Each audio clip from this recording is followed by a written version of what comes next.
February 10th meeting of the Grosse Ile Township Public Service Commission. I want to call the meeting to order, and we'll start with the Pledge of Allegiance. Pledge allegiance to the flag of the United States of America and to the republic for which it stands, one nation, under God, indivisible, with liberty and justice for all. With that, we will call the roll. Kostick is here. Kennedy? Here. Lance Schmidtke is going to be gone this evening and out of town next meeting. So, Lenny Pedestris, Present. Ray Biddle, Here. Linda Stanko, Here. and Kevin Flavin. Here. And we have our staff here, Ryan Welch, Derek Thiel, and John Keim. Thank you for being here. Tonight's agenda, we're going to start out with a long discussion, or hopefully a short discussion, but a thorough discussion on our budget. Derek, you're going to present that. That'll be followed by a discussion of something we've been talking about, and that is to develop a capital improvement program for our water system, and we'll get into the details of that. So those are the first two items that we'll talk about, and then we'll move into our regular agenda items. With that, before we start on the budget, you all will note that on page 3 of your packet, beginning of the budget memo that you got from Derek, a couple of comments. First comment is, Derek tells me that the detailed line item budget format is a little bit different this year, and that's not available at this point. But what Derek's done, highlighted for all the things we're responsible for, the water system, sewer system, trains, roads, and so forth. We're going to discuss all those items. And what I want everybody to keep in mind, that's the one issue. And as far as the budget's concerned, I do have a question for everybody, and that is, Lance is going to be gone for our March meeting. Is there anybody else that's going to be out of town for our March meeting? I won't be here. I'll be out of town. Okay. Anybody else? Okay. So one of the things that I talked to Derek about earlier in the week is, there are items in the budget that are what I would call line item budgets related to the staff we have, cost of benefits, cost of staff salaries, and then all the things that we don't control, such as the electricity at the wastewater plant or at our pump stations and so forth. What we're going to try to talk about tonight is all the things we have responsibility for, the capital purchases and policies regarding rates and so forth. And if we can get through all that, there's a good chance we might not have to meet in March, but we could approve the budget based on that. Derek could give a full report to us following that. Does that sound reasonable to everybody? You with that? Mm-hmm. So we'll discuss the items that we can affect, and there are numerous. And so with that, Derek, I will turn the discussion over to you. Just briefly, I need a motion and a second and a vote on the agenda real quick. Oh, sorry. Sorry. I'll make a motion to approve tonight's agenda. I'll second. Any other comments? If not, all in favor indicate by saying aye. Aye. Agenda's approved. Okay. There are no negative votes, I take it. Didn't ask for them. So page 3, right, Derek? That is correct. So this memo should look familiar because this is kind of what you're provided in February of each year. It's a summary of the various budgetary items that we would like to try to incorporate into the budget, various changes that we anticipate in the next fiscal year. And we're looking for your input as far as, these various items to include or exclude them from the budget, or address our proposals on how to accommodate these requests within the budget.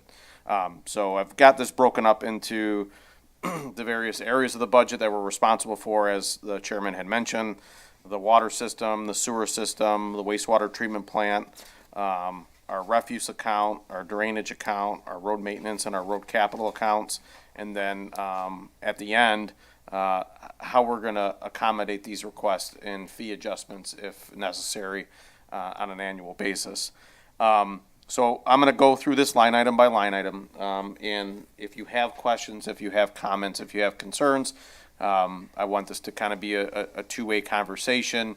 I'd like your input on any of these items as we go through, so don't hesitate to interrupt me and ask questions and provide your input. And if we go on a tangent about your concerns or questions that you have, there's no problem with that whatsoever.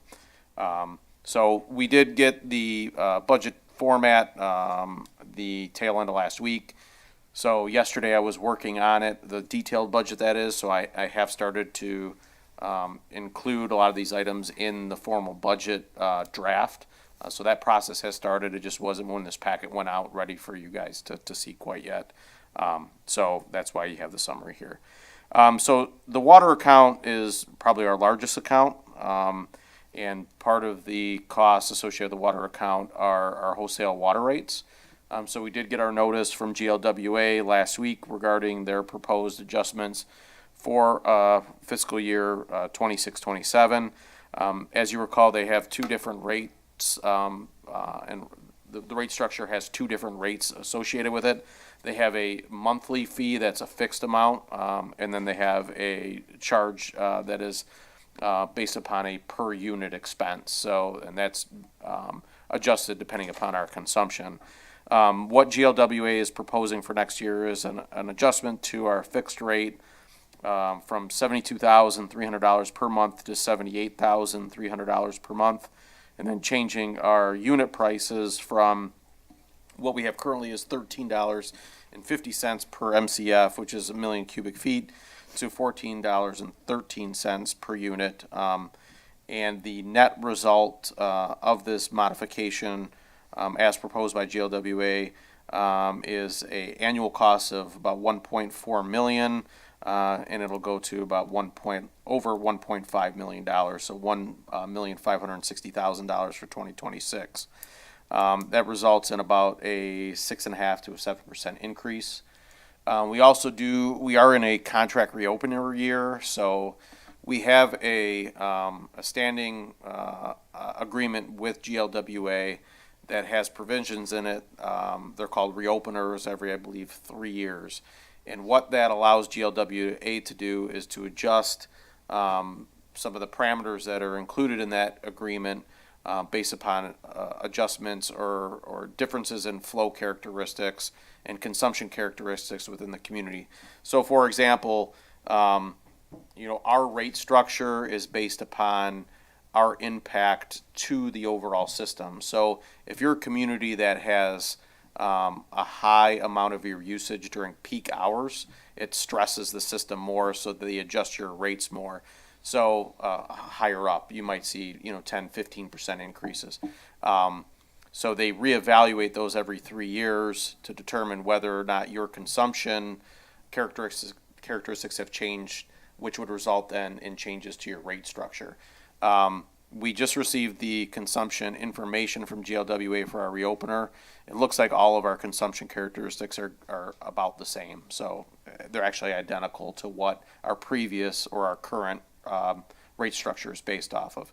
So we have peak day amounts, we have overall annual consumption amounts, and then we have peak flow characteristics. So I don't anticipate any further changes in subsequent years to our overall rate structure. It doesn't mean our rates won't go up, but they won't go up substantially or go down substantially as compared to if our consumption characteristics have changed. Does that make sense?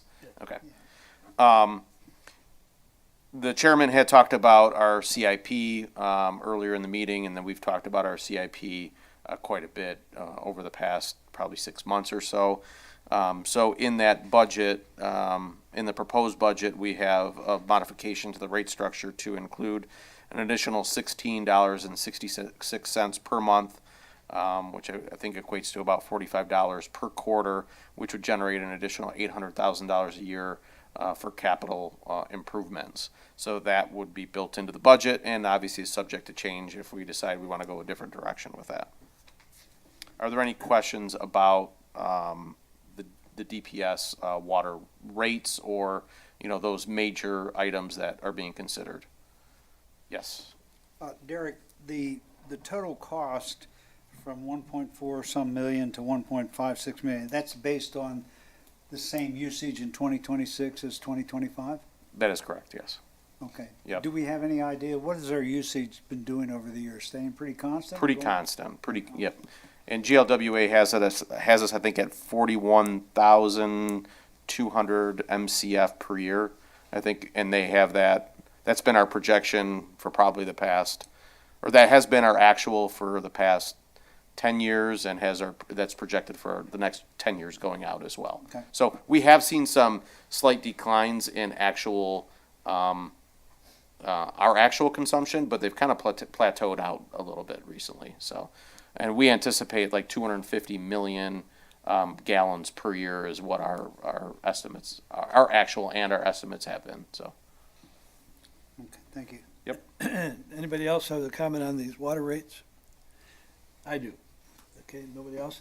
So what I want everybody to, this last bullet point here, where he talks about the capital improvement program, which is the CIP, which we've been talking about the last few months of our meetings.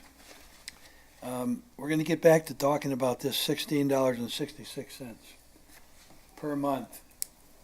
And on a quarterly basis, that'd be about $50.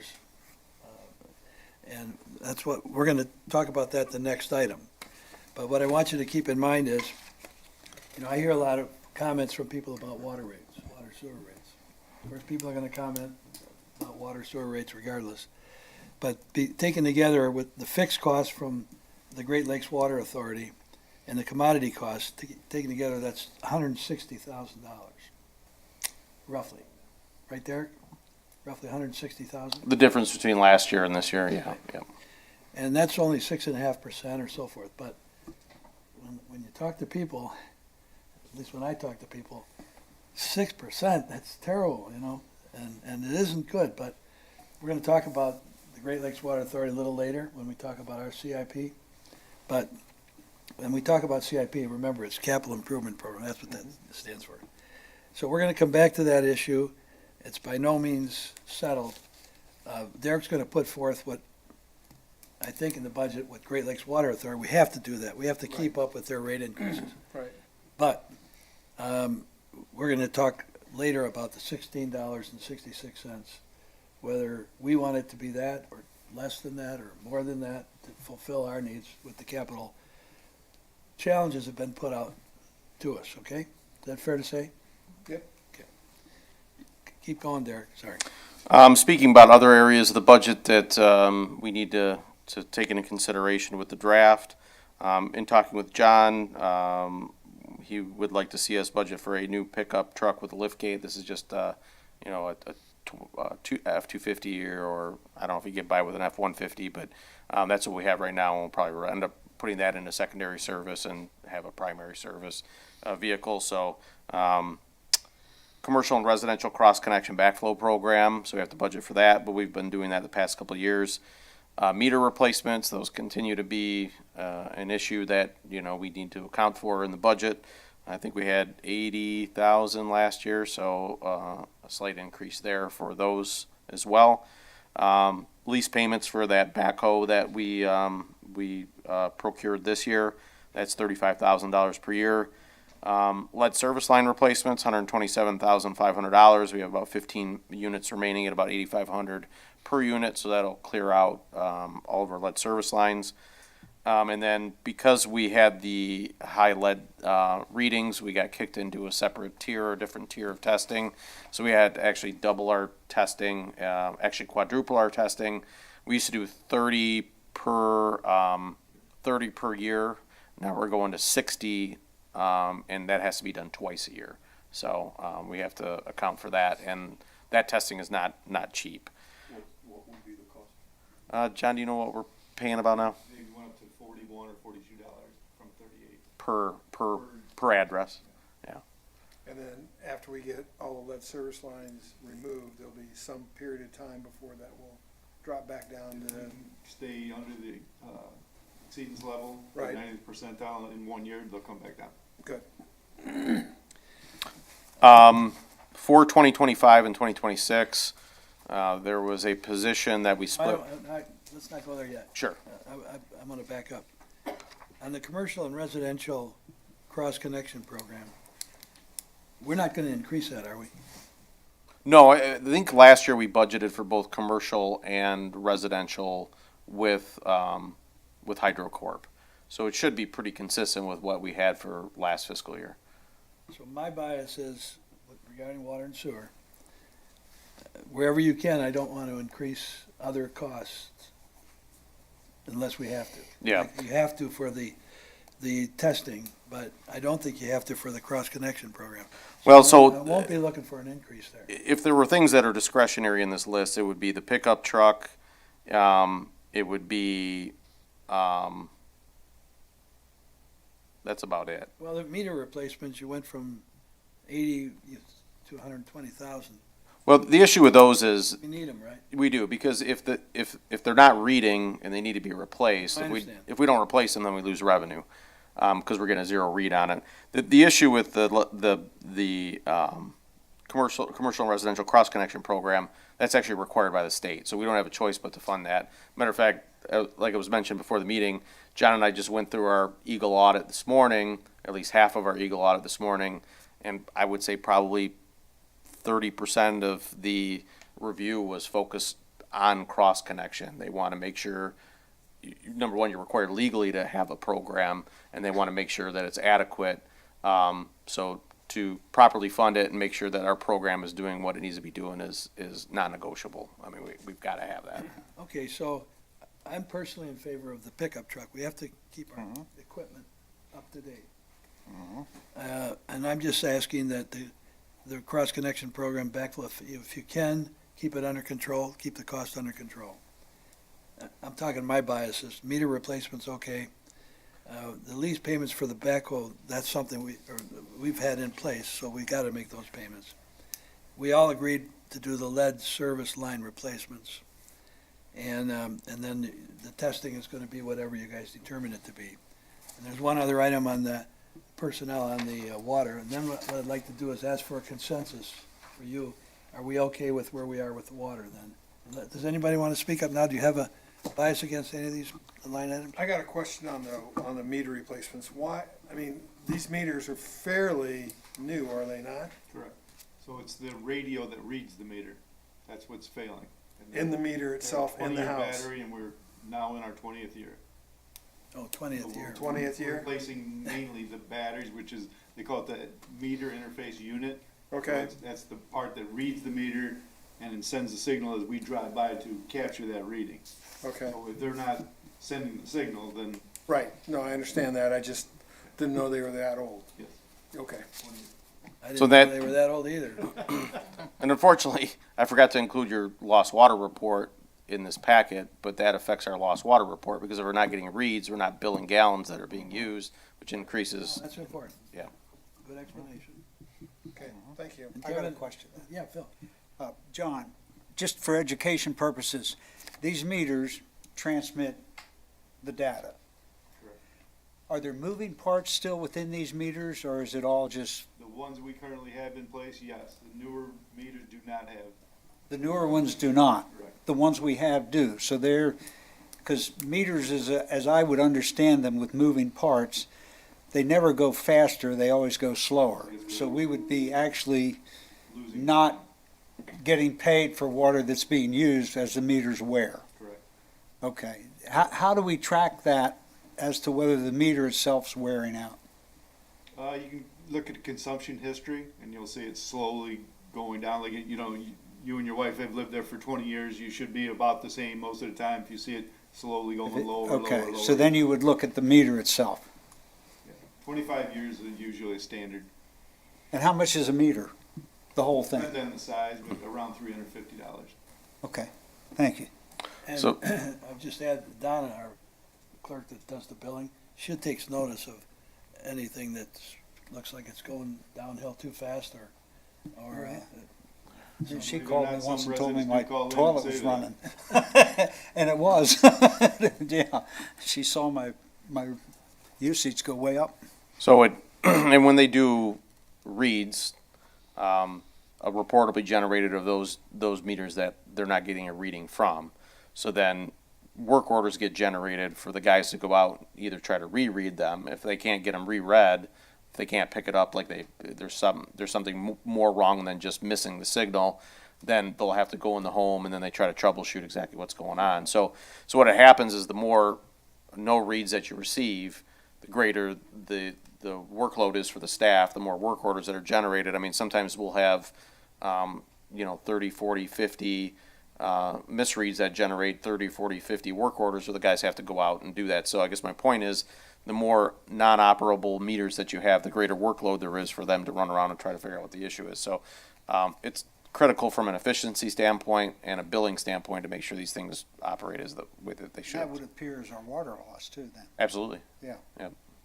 Is there any way that this could be, the technology could make this totally automated?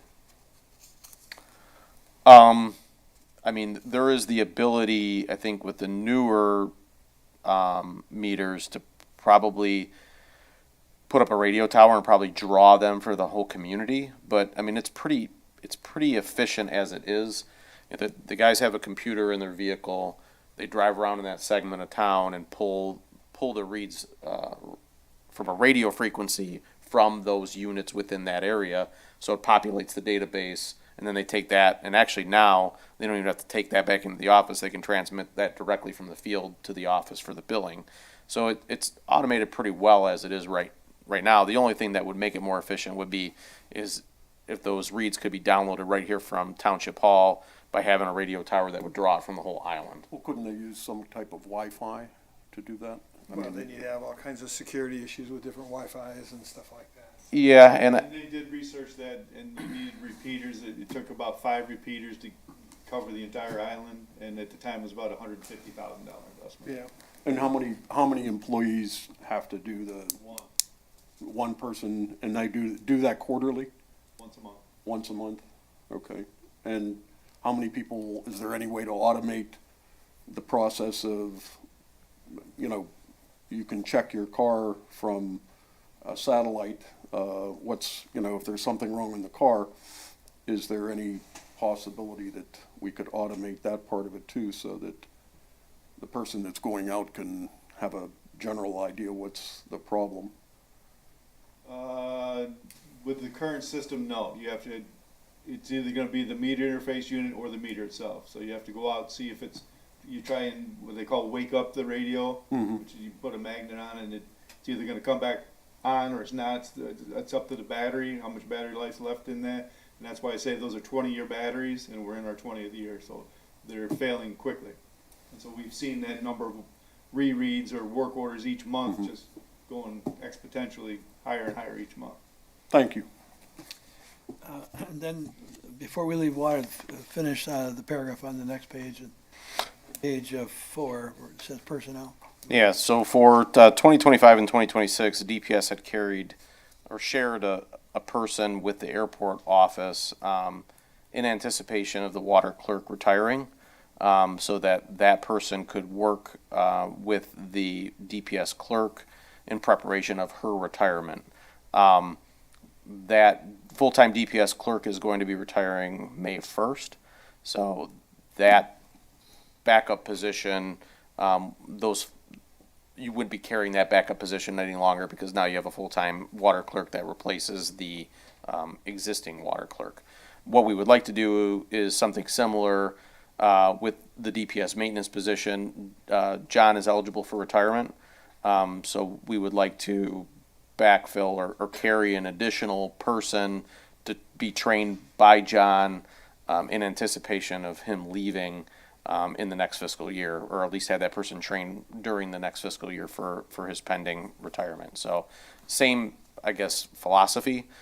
Try to, take advantage of the fact that we know that somebody is eligible to retire, take the time to recruit and attract and vet a quality candidate, and then have them trained up before, that person retires. So that would be the plan in this upcoming budget that we would like to account for. Question. Yes.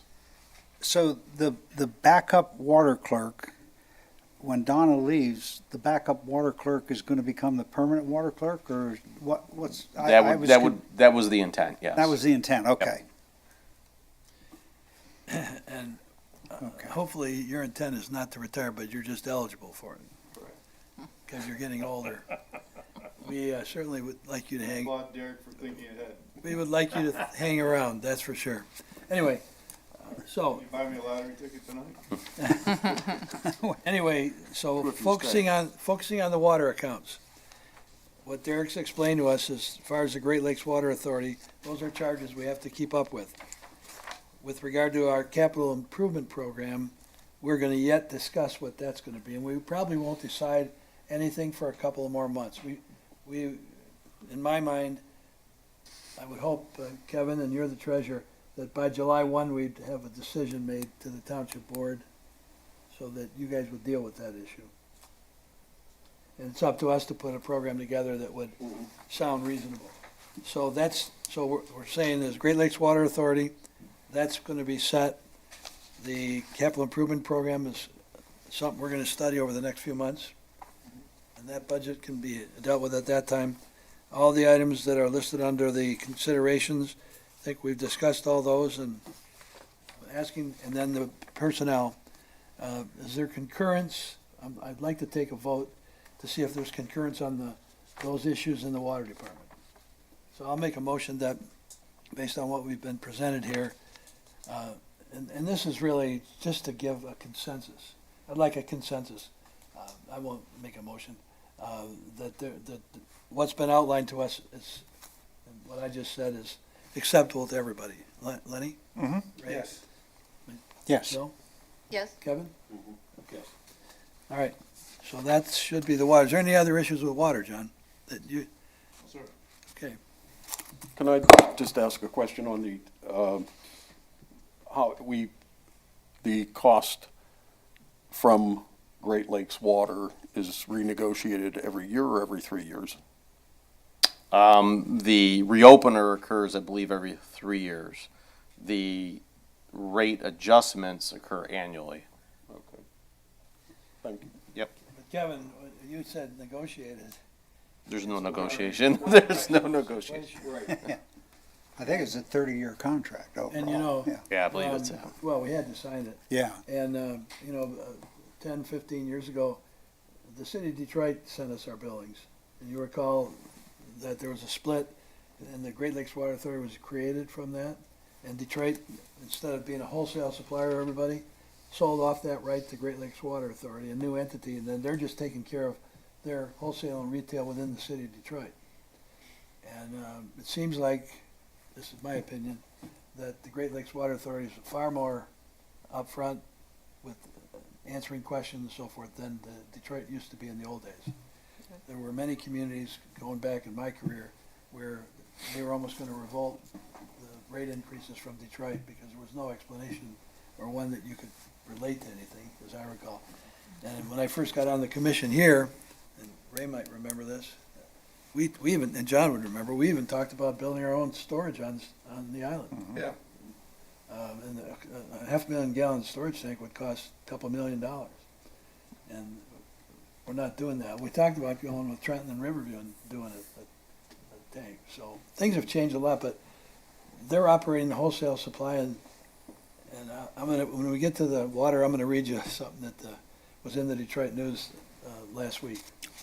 GLWA does have a board, and that board has meetings, and they have rate meetings that you can go to each year, generally in January and February, to listen to their justifications for the rate adjustments that they're rolling out. You can make comment, your comments can be considered in their eventual decision. I've done that before. It didn't change what our rate structure was ever, so I haven't gone recently. But at least there's a venue to go to receive the information. There's transparency associated with why they're making these decisions and what they're proposing, which, to the chairman's point, is better than where we were with the Detroit water system. And all of it, they will justify to you, as far as why they feel that they need those adjustments. So. Okay. Sewer? Sewer. As far as the rates go, those are TBD, but we'll have to determine that between the wastewater treatment plant and the sewer work. We do have projects that we have to accommodate within the budget. We're under contract for sanitary sewer rehab work. If you recall, that's the DMV utilities that's doing the lining and the structure manhole, or the structure rehabs. That contract cost is 1.688 million, with EPA covering 80% of the cost. So we will be responsible for 100% of the engineering cost. We are responsible for 100% of the engineering cost. That is about 312,000. That's based upon the total project cost of 1.6, and then our 20% would be 337,000. So we need to anticipate whatever percentage of that falls into the next fiscal year. So that project is ongoing. So we'll have to determine, how much has already been spent or will have been accounted for within this fiscal year, effective April 1, and then budget for that appropriately. For example, we had an invoice, I think, for $250,000 that we recently paid. That comes off your 1.6 million, so I don't need to anticipate the full 20% of the 1.6 million. So that number we'll have to figure out that when we get closer to the end of the fiscal year to see where we're actually going to be. But nonetheless, we have to consider that within the budget. Cleaning and televising. So if you recall, we had segmented the township into 5 different areas, and we are cleaning and televising each one of those, or one of those per year for 5 years. That was recently rebid 2 years ago.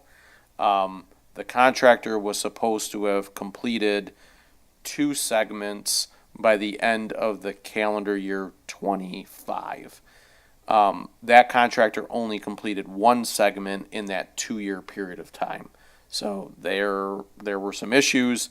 The township is going to rebid that work, because with the performance of the contractor and the lack of their ability to keep the schedule, we're not confident to give them the additional 4 years.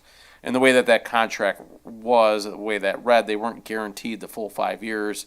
It just gave us the option to be able to pick them up for each segment, each new segment. So we're not going to pick it up for the other 4 segments.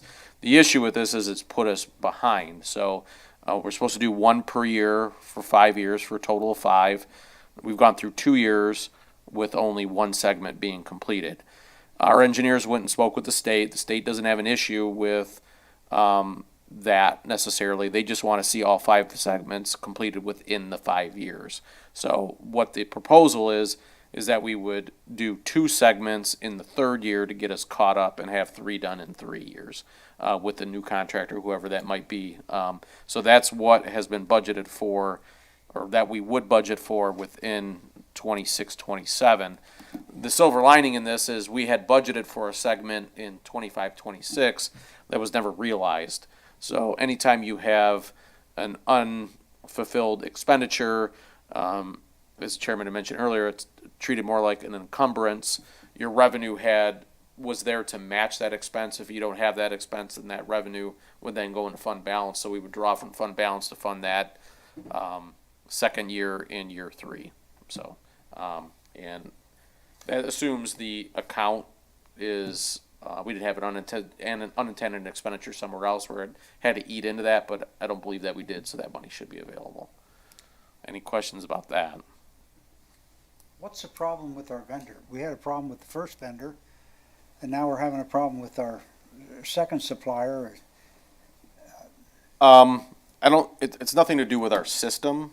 Right. I think it has to do with maybe getting overextended and not being able to fulfill their obligations, because they've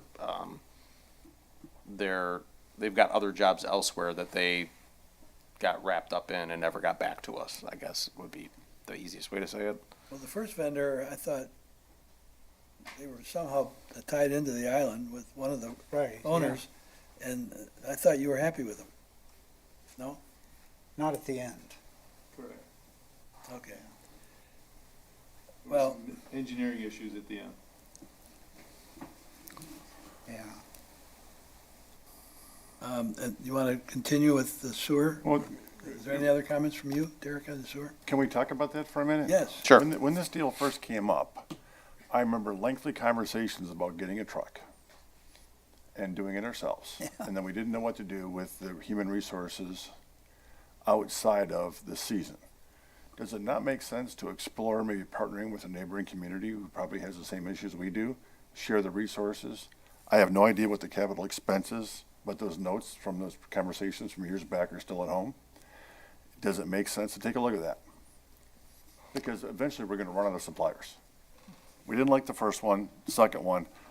Is there 12, is there 80 suppliers willing to do this? Or are we at wit's end in that supply base where some of the bigger communities, their systems in-house do it themselves? That's a good question, and John, you. Can we explore that? The majority of the downriver area Uh-huh. contracting.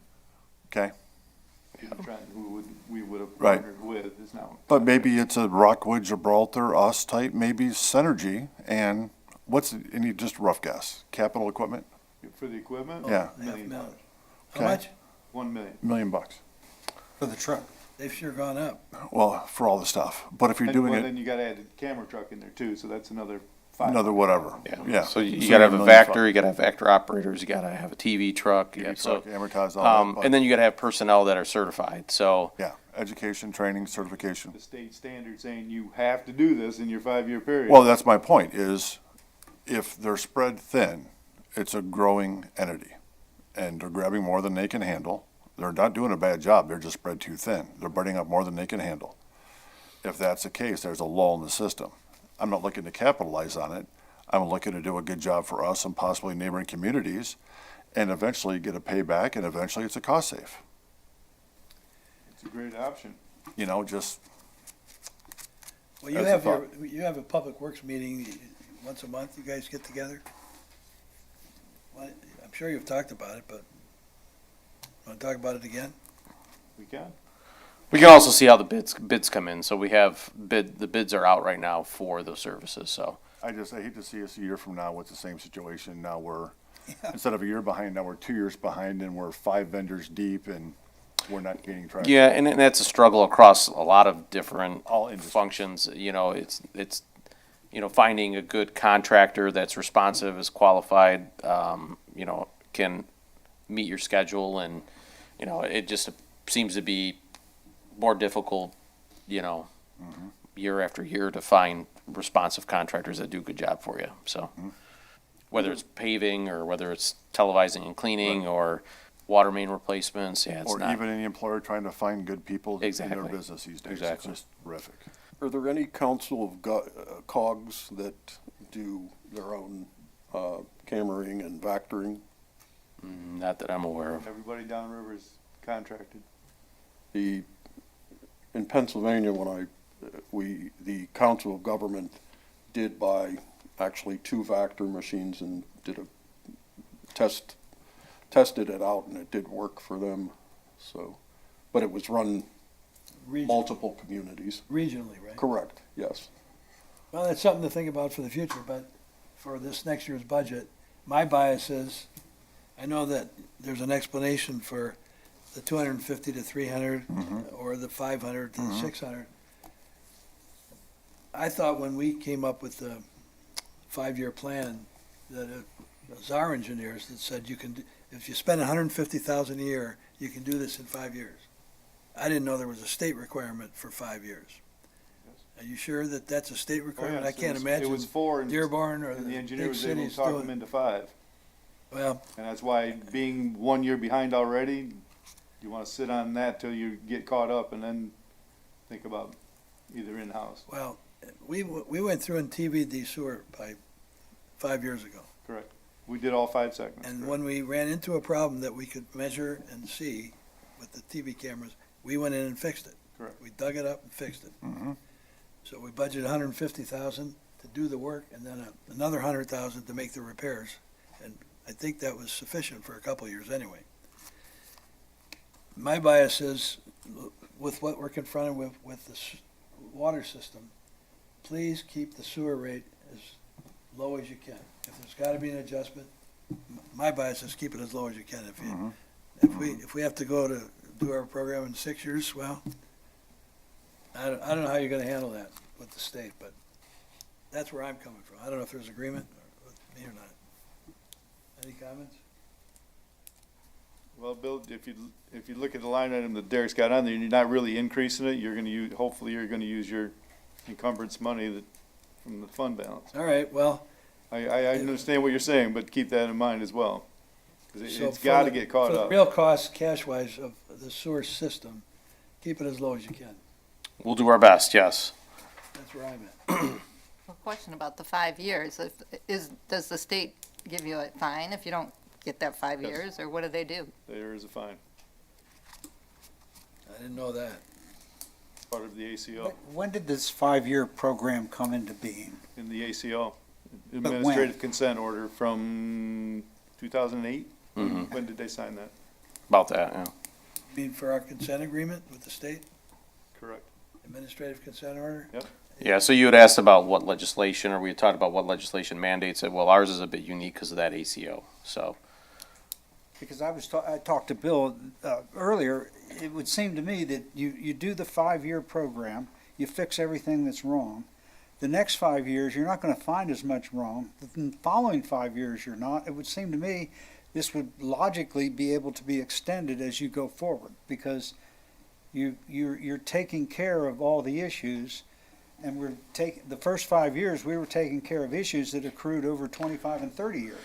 Yeah, I think their concern is, you know, the progression of those faults that exist that might not have needed repair X number of years ago, but now do. They get progressively worse. You know, those things that were weeping, 5 years ago are now creating a lot of I&I. And that's kind of what's associated with the ACO is the capacity of the system in minimizing inflow and infiltration to keep that water from getting to the plant, to limit the amount of, releases that we have. Well, I understand their desire, it just Right. seems to smack in the face of reality a little bit as you go forward. That's not uncommon with the state's mandates. Yeah, okay. Well, then we're doing the manholes now, right? Correct. And that should help. I mean, I haven't seen it based on the volumes at the wastewater plant, but, you understand what we're saying, then keep it, Yes. if you can save money, spend the money someplace, and avoid having to raise the sewer rate too much, given what our challenges are in the water system, that's where my head's at. Okay? Would agree. Okay. For the Consensus on the water, based on what we talked about, our sewer, everybody's in agreement so far? Yep. Yep. Okay. For the wastewater treatment plant, we will budget for sludge hauling twice a year. That is currently out to bid. I think that's due, what? 27. So we'll know what that exact number is to budget for before the budget is adopted. On the agenda tonight, elsewhere is the Veolia contract. So whatever that ends up being, we would, include that cost for the next fiscal year. So we do still have some existing expense associated with the ACO in the performance certification of the plant for the improvements that were done. So that has to be budgeted for. That's the PPC engineering and certification. What's the PPC? Performance plan certification. So what we have to do is we have to show Eagle that the improvements that were done at the plant achieve what the design standard was for those improvements. We basically have to certify that new final clarifier and all the other improvements that we did meet the treatment capacity that we said that we would be providing in the administrative consent order. Okay. So there's engineering work that's associated with that is required. Can I ask Ryan a question on that? Absolutely. Have they been out recently? No? Has the state been What out was to that? Yes. inspect? The state was out on, I think it was December. We had a site inspection and it went well. It was on December 23rd, the state inspector was there. She walked around the plant. It was like an annual inspection. It went well. There's no follow-up on that. Good. Okay. So it went well. We do have our issues with the secondary pumps, which we've ordered those and they're on the way. Then they know about that. I mean, but we're still operating in the meantime. Okay. So we're gonna resolve that. So and the PPC is delayed because of those sludge pumps. Yep. So that's where we're waiting on those to be installed to be able to, because they've got to monitor the flows and do, over a period of time, but they can't monitor the flows without the effluent meter and the pumps working, so it's all interrelated to one another. Okay, So, well, I'll probably have you back up later. Okay. Yeah, actually, Ryan, if you want to stay there, because we're going to go through your capital improvement list at the plant. and I can help with that. Yeah. Yep. Bond payments for the ACO work, that's been included. And then, the sodium bisulfate, that's been included as well. I did meet with Ryan, or Ryan actually, gave me his capital improvement schedule or capital improvement list. That's been included here. There were a couple things that obviously I'm aware of that were included as well. So the installation of the effluent meter, that's on the agenda tonight. That won't happen until August, so it'll, I believe, occur in the next fiscal year, that expense, unless, the finance director wants to encumber that expense in this fiscal year when it was authorized, so we'll have to see how that works out, but that needs to be considered. Installation of sludge pumps, like Ryan mentioned, we've purchased those sludge pumps, but we're gonna have to hire somebody to install them, so that'll go to bid.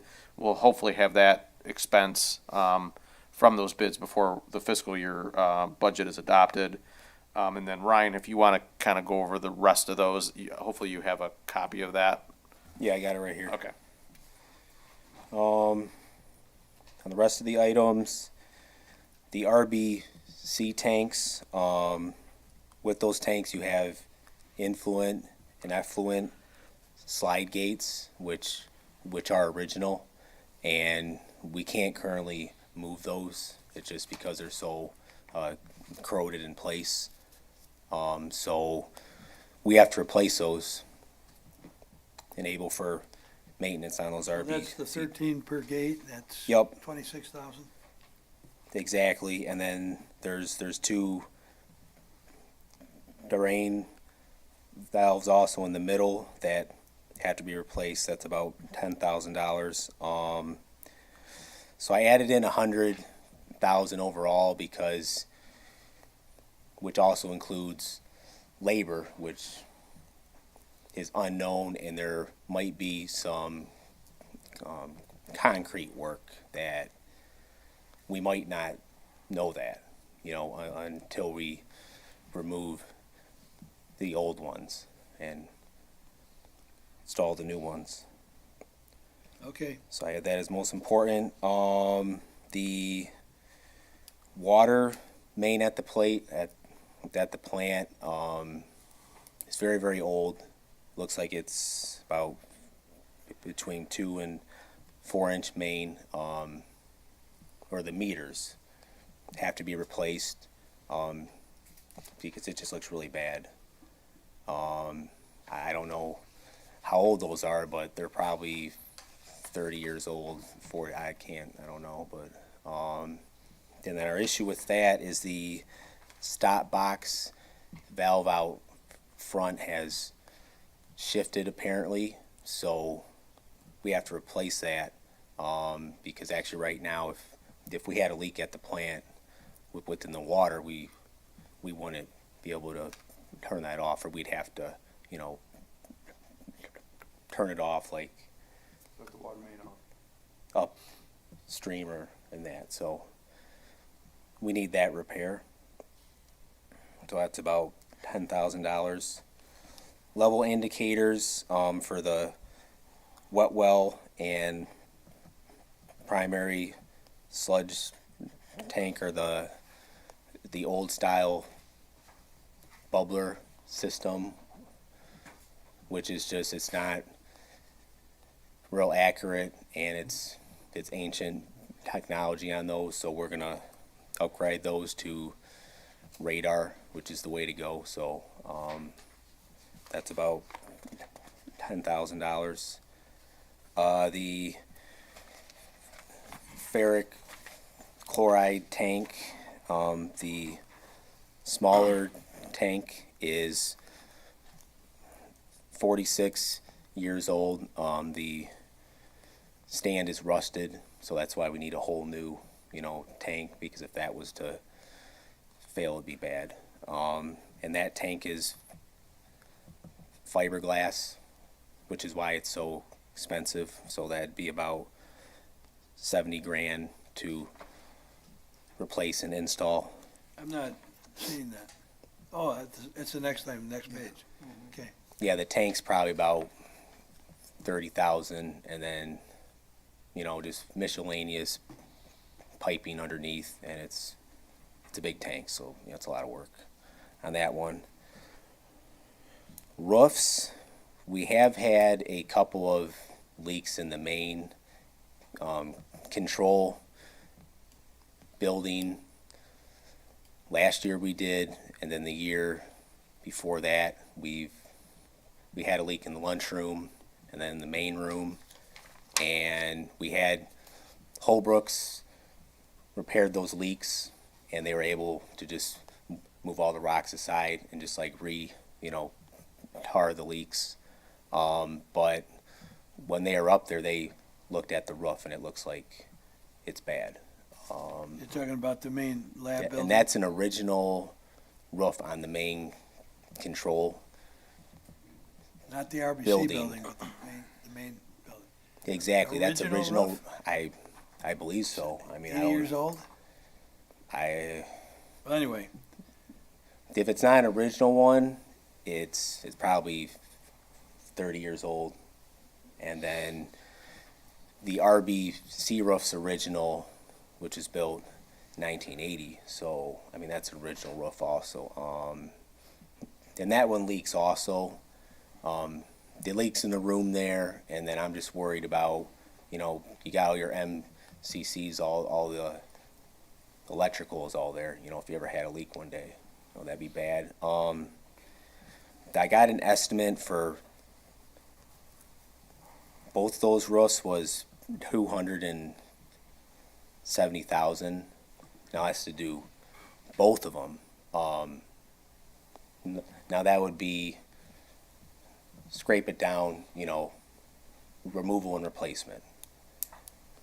Now that's an estimate, so I don't know how we want to kind of address that on the roofs. If there's other options, maybe we could do one roof now and then maybe one eventually.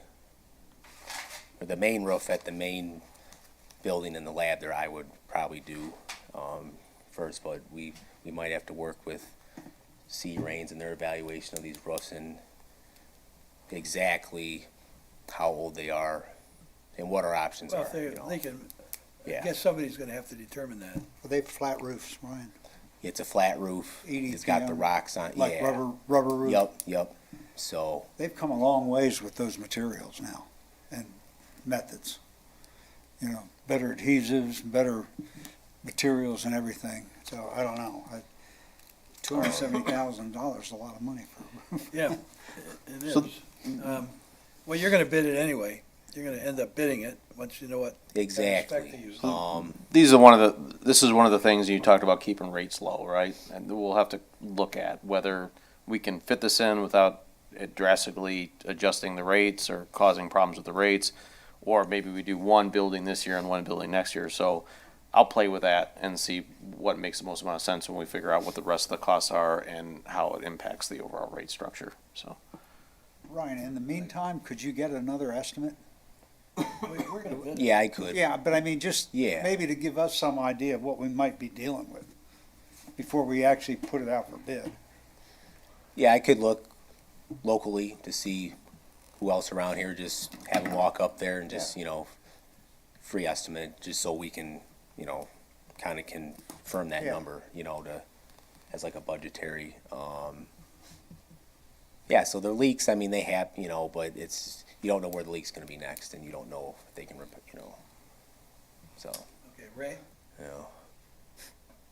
I don't want this to be taken wrong, but it seems that there is always something that we are spending money on in the wastewater treatment plant. something that's not budgeted, something that's not planned, something that makes good logical sense when it's presented. And it's more of a reactive-based type of management practice rather than maybe more strategic, I guess. And so I guess my question is if I were to stand back again and say, we just spent $8.5 million redoing this water treatment plant, why are we still having these pump issues? Why are we still having, roof issues? Why are we still having this and why are we still having this? So my question is, do we need to put a different focus on this thing? Or is it the type of the animal that this water treatment plant is, with all the caustic materials and everything else that's in there, that you just can't plan, you can't foresee what really is, the kind of the capital improvement plan that we need to put in place for this? A couple of things. So the 8.5 million was more about addressing, increasing the capacity of the plant. So this is new, that was new stuff.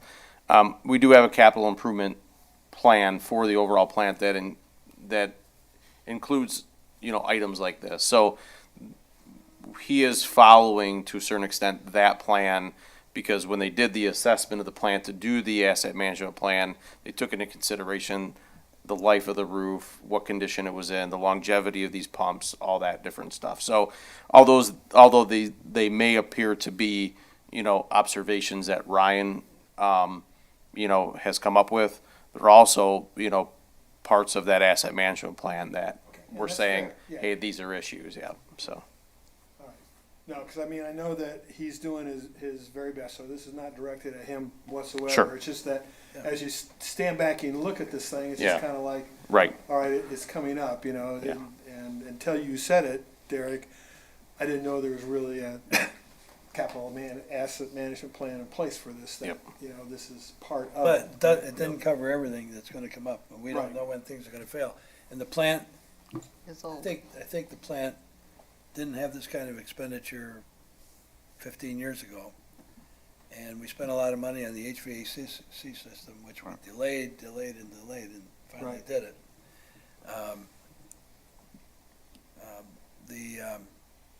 The plant was built in 1943, the original plant. So that's one of the things we're dealing with. But as far as the roofs, my feeling would be, when we go out to bid this, you could bid both roofs at the same time, but build one in this fiscal year and the other one in another fiscal year. Spread the cost a little bit, if it's gonna be part of this. Now, every year, Ray, before we did the major $8 million investment at the plant, we spent about $350,000 a year replacing pumps and so forth that was planned to replace. So hopefully we can keep within that. And again, I would say on the roofs, once they're looked at and determine what we need to do, I'd say bid it at one time and see if you get good bids based on that, but do one year and one the next year. What's wrong with that? Nothing. And do the first year of your lab and then the second year of the RBC building. Does that sound reasonable? Yeah, I would agree. I mean, and this has only been happening with the roof leaks within the last year or two, where we had one and now, we had more than one, and then, so that, which is why I was on my list to, Leaks never get better. and that's a way, Never. so as long as it's not over electrical stuff, it's over here, but then next thing you know, it's on your, and then, so it's just, that's why it's on there for this year, but yeah, we have to plan for it and, so. And I just want to say to Yeah. the couple of newcomers, you in particular, Ray and Kevin, and maybe you, Linda.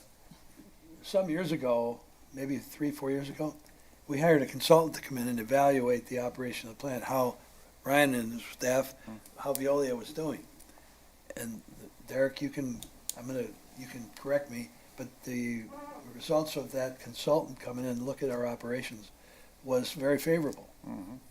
That we were doing what we needed to do, and in terms of maintenance of the pumps and the routine maintenance of everything, I think we spent $20,000 hiring a consultant to come in and look at that as part of, and so that's not that old, 5 years maybe. Anyway, that's good background for you, right? Yep, it is, great, thank you. As far as the wastewater plant, then, you're gonna look at these things, and Derek, you're gonna have to control the CIP budget. I wouldn't, hopefully you can get by without spending over 300,000, I don't know, just throwing that figure out, but. Yeah, so, before we got together tonight, I had, Teresa run, a retained earnings report for water and sewer and wastewater treatment plant. So as of February 10th, the DPS, this is a combination between sewer and water, had a combined cash balance of $742,675. And then the wastewater treatment plant had a fund balance of $510,415. So when we talk about things like retained earnings for televising and cleaning with, not incurring that expense from last year because it wasn't done, that would account for a portion of that 242,000. So in the final budget proposal, what we'll plan on doing is bringing some of that money into the budget to be able to offset a cost like that. So keeping that in mind, that would be part of the overall draft and proposal. And as far as the wastewater treatment plant goes, we'd probably draw down on some of that expense as well to cover some of these capital improvements. But we still want to maintain a healthy fund balance to ensure that in case there's any emergency expenditure, that, there's funds available to handle that. So, Return to the wastewater plant. correct, yes. That was always the philosophy. Same with water too. If we have a water project that we're looking at that we might need liquidity to be able to fund, like Elba Island or something, we want to make sure that the money is in there. But keep in mind also, though, if this CIP plan that we're going to discuss here in a minute moves forward, that fund balance would grow as we moved along with, investment in our retained earnings to fund those projects. So we would get that influx of cash coming into that account for, repairs that might be necessary. Okay. Refuse. We're under contract with Priority Waste, I believe, through 2028. So there's going to be 1 year after this. In that contract, it's a 4% increase in the disposal and a 4.02% increase in hauling and a 4% increase in disposal. You can sit down if you want, right? Sorry. So we'll anticipate that, and an adjustment will be necessary if it's warranted and needed. So I don't have the fund balance numbers for refuse. I got to get those from Teresa. In the past, when we've had an increase, if we had a fund balance in refuse, we would use that fund balance to offset any increase. So I still have to get that number as far as whether that exists, and we'll offset whatever's necessary. It's not a capital account, it's not a capital budget, so we shouldn't be charging any more than the amount that we need to fund that expense. So we shouldn't really be holding on any fund balance for that account. So we'll liquidate that if there's any to liquidate. Any questions there? No. Okay. Drainage, we get around 300,000 or so from the drainage account. It's like 285, something like that, 275. Drainage grant program is projected as to continue. Engineering and permitting for drainage, and then roadside drainage ditching, we would like to continue to do that in the next fiscal year. So those would be the plans for those funds. Any questions about drainage? Did you have I one? do have, so the millage for the drainage ditch is how much? Right around 285,000 per year. It's like a quarter mil. So, and how much of that do we give taxpayers through the $5,000? About 75,000 per year. And how much is the roadside ditching that the township does for drainage ditches? Probably maybe $100,000 per year, something like that. 120,000 per year. What was it last year, John, you remember? Around 80, I believe. What was it, what we spent? The reason I bring it up is considering that we have major expenses this year, and I've had a couple people say that we're giving taxpayer dollars to folks to fix their drainage problems. Maybe, how much longer does that millage run? Probably another 3 years, I believe. We don't have to spend all of that money, and we could at some point say that we're not going to have as much money for drainage ditch program, or for drainage programs for residents. You could, that's, you know, And so the actual, what some people have said to me is, you know, I look at people in $1 million homes getting a $5,000 grant from the township, from taxpayers, to put in a drainage system in their yards. And folks that don't live in a $1 million home. Well, it's a match program, you know that. I do, but what I'm saying is we're using tax dollars to fund drainage for $1 million homes. Not in all cases, of course, but, Right. you know, that money might be able to be used somewhere else for something else. Not that the road drainage ditches aren't important too. so if you weren't going to fund that, you wouldn't levy that millage, we wouldn't be able to appropriate those funds to a different function.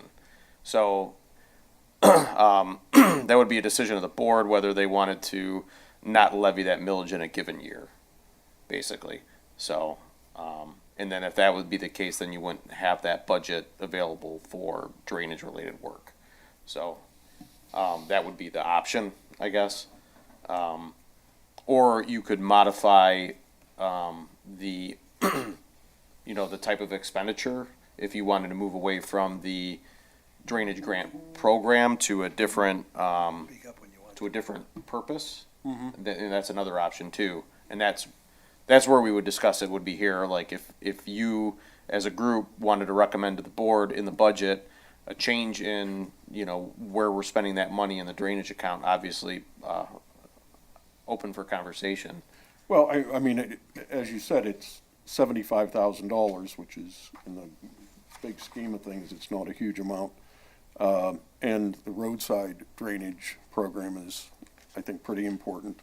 The question is, should we be giving taxpayer dollars to people that have $1 million homes and, Well, Kevin, they're not all $1 million homes.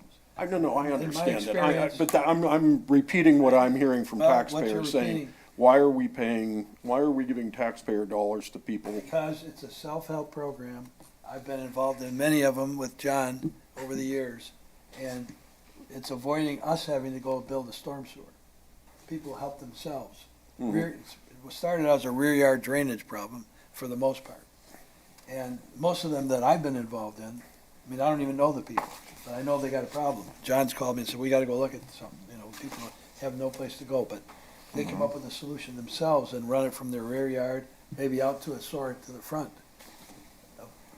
For the match program, in my experience, I haven't seen it at $1 million home. I really haven't. And I've seen many of them up and down many streets where people have no other option. They're trying to drain their property, and a lot of it's coming from some of the woodlands that are out there. Sometimes it's multiple houses.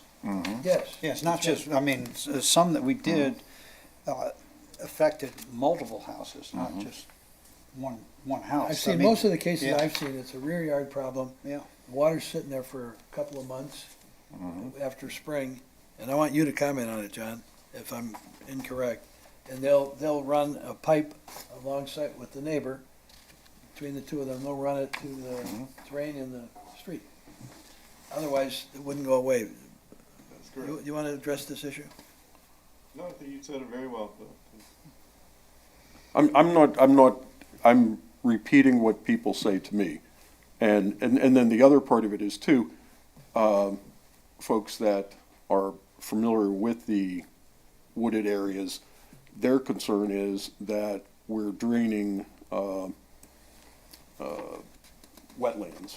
And that has, again, don't know the details, just repeating it, that when, we put these drainage systems in, are we draining wetlands and destroying habitat, et cetera?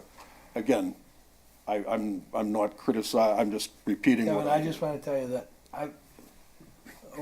not recently, not in the last couple of years, but prior to that, we've been out on site in some woodlands. Mhm. I think you've been out there with us, and maybe you, Lenny, and where people, the water just wouldn't go away. There was no place for them to go. And we built part of a sewer, but they also built part of it to get to the sewer. My We- home we is, have in- not my home drained is in a woodlands 'cause situation we like haven't that. drained woodlands because that would be illegal. Yeah, so, Our and, engineer can't sign off on that. right, so any of the projects that are authorized under the grant project, program, the resident is responsible to put forth a plan that our engineer reviews and signs off on to ensure, number one, that it works, number two, that it doesn't cause issues elsewhere, like draining a wetland or something along those lines. And then also, make sure that, it's recordable, it's able to be recorded. So if you have a township-funded plan, it becomes an encumbrance on the property and it's tied to your deed, so that your perpetual maintenance of that improvement is required by you and any subsequent owner of that property. So it's not just a short-term solution, it's a long-term solution that you're required to maintain. So hopefully that gives some more information about, what the program entails. But, I think when it was originally created, it was about, giving money back to the taxpayers to solve problems. Generally, there is a requirement that these have to be a regional solution, so solving multiple problems across multiple properties rather than just one property, which oftentimes it does. I think to Bill's point, not having to install a stormwater system that's solely on our dime that addresses these properties. A lot of times it's more efficient to do it on a singular property that drains multiple properties, and that is what the engineer reviews to make sure it satisfies that. And we do get a lot of participation, because it's a good opportunity for us to be able to provide taxpayer dollars back to the taxpayers, but also provide an option when they come in to complain about drainage or ponding of water on their property, which often occurs because we live on a big chunk of clay. It's an issue that we see across a lot of properties. So I understand the concern. It's been a program that's been in place for quite some time, but we get a lot of participation in it. I mean, I'm aware, I have similar, and the township has reviewed the issue, where I live. It is an ongoing issue, and I'm, again, just repeating what some folks have said. Thank you. We do not permit these grants to be taken out for like new construction. Like, let's just say you're building a new home and you apply for a grant to do the final grade on your property to address your drainage concerns or drainage issues that might be there if you don't do your final grade. That's not an allowed grant. This is for an established property that, has an issue, and, they do have some skin in the game with regards to their cost share of it. So, but anyways. Thank you. Yep. Thank you. Road maintenance, about 300,000 is collected annually. We would budget for dust control twice a year, as we have in the past. Same, material we've used in the past. Roadside mowing, priority winter maintenance, emergency snow removal, and then crack sealing with the balance of the funds. So similar program to what we had last year. Does that roadside mowing consist of that tractor apparatus that did that grinding alongside of the roads and stuff like that too? Yes, sir. Yeah, because that really made the island look really nice. Thank you. So that was a good deal. Yeah. Okay. And just so you know, it's called a flail mower. Okay. And they've learned how not to butcher things. Thank you, Bill. That's a compliment. I know. Do we have a rough idea how many miles of, what's the correct way to say, unpaved roads or? Unpaved roads, John, do you know? Less than 5? Less than 5 miles? So thoroughfare is probably a pretty good chunk of that, right? Mile and a half? Yeah. Thank you. Waterway, Chicory, Flaville. Some of the Marlboro. courts off of Park Lane. Couple courts off of Church Road. Is our road network about 70 miles? Oh, geez. Yeah, about that. It's about 70, the whole network, Kevin. Thank you. So that's road maintenance. So we have two separate millages. We have a road maintenance millage. We have a road capital millage. Receive about 1.1 million on the capital road millage. 600,000 that's used for road bonds. For 2025, we had 326,000 in asphalt that was under contract. It ended up coming in at 257,000, so less than what the contract was. And then concrete, we had 495,000 was under contract. We ended up realizing 613,000. So this is just kind of a netting of what last year's projects were. So the total cost for roads from last year's project list was 870,000. Wayne County's contribution for that was 411. We just submitted for reimbursement on that 411 last week. Once we receive that net amount or that reimbursement from the county, we would have spent about $459,285. So we should have had a net fund balance addition of about $130,000 from last year once everything's all said and done. We do, for 2026, have some asphalt remaining work that we had authorized as a change order to last year's contract. Those 2, 3, or 4 locations total 112,000, so that's already spoken for next fiscal year. And then the balance of whatever we would have in fund balance and whatever we would have in additional collections from next year, which would be that $600,000 number, we would advocate for an extension of the concrete contract from last year to do those concrete locations. And the engineers did reach out to Gaglio regarding extending their price, and they have confirmed that they would extend their price for this upcoming construction season. So that would ultimately go to the board for approval, but that would be the plan for the upcoming fiscal year. So. And on the concrete work, you and John are gonna come back to us with a list? Correct. I think Joe had mentioned at the board meeting last night kind of the plan for that. We have work on Grace, we have work on Park Lane by the school, but like he had mentioned, we got to kind of wait and see what the road network looks like after this winter to see where we want to put those dollars. But there will be no lack of areas to do work. So. And then the asphalt guy, Al's asphalt, he will come back? He will, yeah. We had already authorized that change order to do those 3 locations. I think Meridian, north of Bridge, in some spot locations there. River.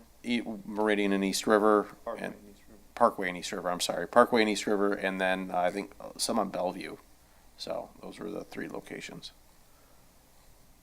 All right, the Bellevue is the one that goes across the golf course where I'm not sure we concurred on that, where Yeah, the, you changed that to the East River. You Yeah, extended that. but somebody had come back and said that there was an area that was falling off there that we might want to take a look at. It was a short section, maybe 100 feet, 150 feet, maybe something like that. 200-300 feet. Yeah, yeah. Adjacent to the golf course, Right. where the westbound pavement, the edge of it looks like it's Right. sinking. Yep. But to see what it looks like in the spring. I mean, I say sinking, it's dropped a couple inches from where it should be. Yeah. It's not really sinking, but. For the golf carts to go over the road easier. No, that's not where golf carts drive. It's surprising the number of cars that travel that section of Bellevue. Maybe because of the restaurant, and I don't know if the restaurant's gonna open this year, is it? It will. They're going to be entering into contract negotiations with Galindo's. Oh, I did hear that. I That was wasn't for discussed sure. last night at the board meeting. With who? Galinda's, the Mexican restaurant. But it won't be, it's not going to be the same fare as their restaurant in Macomb, it's gonna be a different menu. So that's roads. Fee summary, with all of these things taken in consideration, I've got to bake it into the fee structure, and then I will let you guys know what that looks like, with obviously the concern that was expressed about trying to keep the sewer rates as low as possible, you know, an adjustment there. But taking into consideration, you know, obviously all the items that we have in here, especially on the water side with the capital improvement plan. So, any questions regarding any of those various areas of the budget? So, as far as this direction for the budget, everybody's in accord? Yep. The budget discussions, Yep. everybody's in accord? So does that help you, Derek? It does, yes. Ron, any comments? No, sir. It's your last chance to comment. I'll be here next month. No, that's not what I meant. I'm talking about tonight. Yes, yet. All right. So with that, we'll move on to the next item. Next item is, starts on page 7. And it's a discussion of our developing a capital improvement program for our water system. And if any, in case anybody's watching, we had an asset management plan, or I'm gonna call it a reliability study, even though I know that's still going on. And in the past summer of 2025, consultants came in and evaluated our water system from a reliability standpoint, and gave us a big program, and multi-million-dollar program of things we need to fix. A lot of these items, we have enough water to supply people for drinking water and normal use in a household, but the water pressure is for fire flow, basically. And a lot of the pipes, particularly six-inch pipes that are 70 years old or more, you have a 6-inch pipe, with the corrosion that builds up over 60, 70 years, it could be reduced to a 4-inch pipe. Correct, John? So they discovered that this is a problem, they gave us a whole list of things, and we were gonna tackle 7 of the projects. 7 of the projects, maybe in 7 years, maybe in 8 years, maybe in 9 years, I don't know.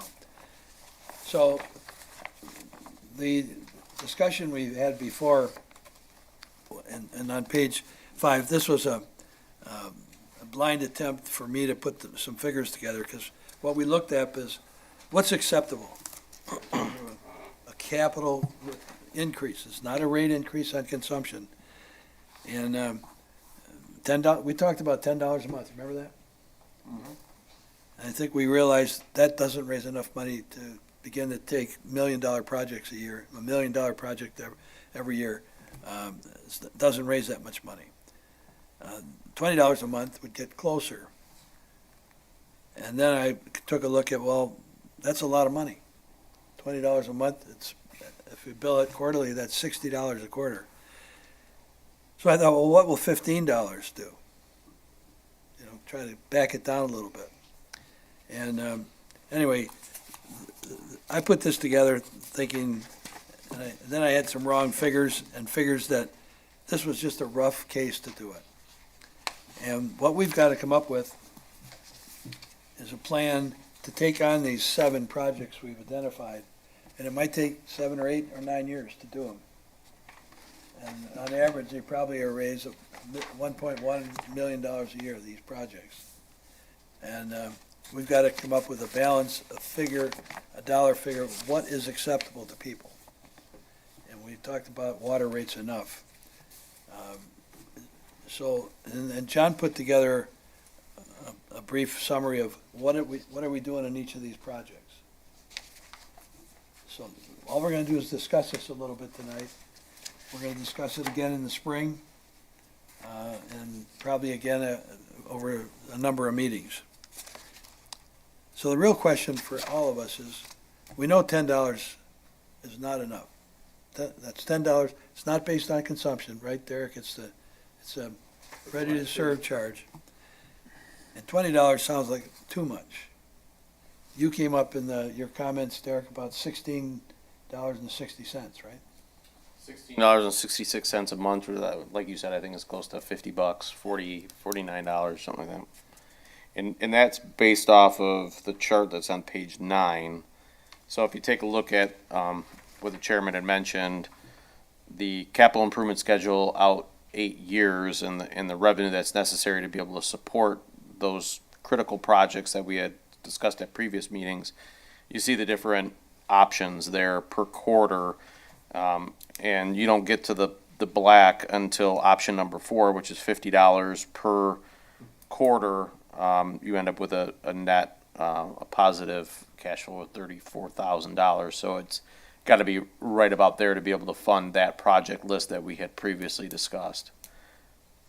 So when you talk about, is $10 a month, is $15 a month, is $20 a month, what makes the most amount of sense? It's $16.66 a month to be able to fund that project list. Now, to the chairman's point, we can see about further reducing that project list or stretching it out farther or modifying the CIP to be able to, keep that rate as low as possible. But, we've also had conversations about the criticality of these projects. I think Lenny brought up some very good points at the last meeting that we had about, these projects aren't on that list because they're not needed. So just keep in mind that any reduction in the overall, revenue generated is going to reduce the quickness at which we were able to address these projects. And I did do a little math here on this page 9. Option number 2 is the $10 a month, obviously. Option number 3 turns out to be $13.30. And option number 4 turns out to be $16.60. And then, of course, option number 5 is $20. So I think this is a great summary. My own conclusion is that $10 is not enough. $20 sounds like a lot of money, and I'm not sure that's where we ought to go. One thought I had, in addition to that, and I did a little work on it today, if I can find it. What if we did a progressive thing? Now, in addition to raising new money, we also have this amount of money, $378,000 a year, that is money that Derek says we will not spend on existing bonds, so we're calling it capital money. We've retired bond issues. You follow me? We retired the principal and interest on old bond issues, and that money's just is available to us to use for capital. So whatever we talk about raising a year, and he's got it built in here. You see the under the total revenue, or under the base revenue account on page 9, it's the second column in. Right. This year it was 194,000. Then after that, for many years, it's 378,000. In our lifetimes, that's what we'll be using. That goes all the way to 2033, or beyond that. And so that, combined with whatever we raise, will give us the amount of money we have available. Everybody follow me on that? Okay, so I had a thought, just to throw it out there. What if we, this July 1st, raise $10 a month? And maybe keep it there until January of 2027. So for 6 months, it's $10 a month. And we can always keep the 10 for 2027. Maybe we go to $12 January 1st. And then maybe the next year we go to $14, and then the next year we go to $16, get to $16. The consequence of doing something like that would mean, instead of starting in 2027 with the first project, we may have to put it off till 2028. Now, one thing we don't know in all this, we've got the schedule here of the cost estimates, which includes engineering expense as well, but we don't know what the cost of that Elba Bridge is going to be. And I don't know how you deal with that, Derek, if we have fund balance enough to cover. I'm going to guess it's a $300,000 project, man, I don't know. That Elba Bridge, do you have any information? I think when we talked to the engineers, like 250 is what they were estimating it. And we're not going to do that till the county comes back with the Elba Bridge, right? Yeah, but they've been, they're like the tooth fairy. They come and they go, they come and they go, I mean, you won't see them for 6 months, and then, then they'll get reinvigorated so I don't really know. I mean, they're hot and cold. They get really aggressive about it and then they disappear. So yeah, I can't tell you when exactly, but yeah, we're not going to do it until they're ready to go. Well, the Alba Bridge, like the Meridian Bridge, we put the water main in, and then their contractor on the bridge, on the Meridian Bridge, they put a hole in our water main.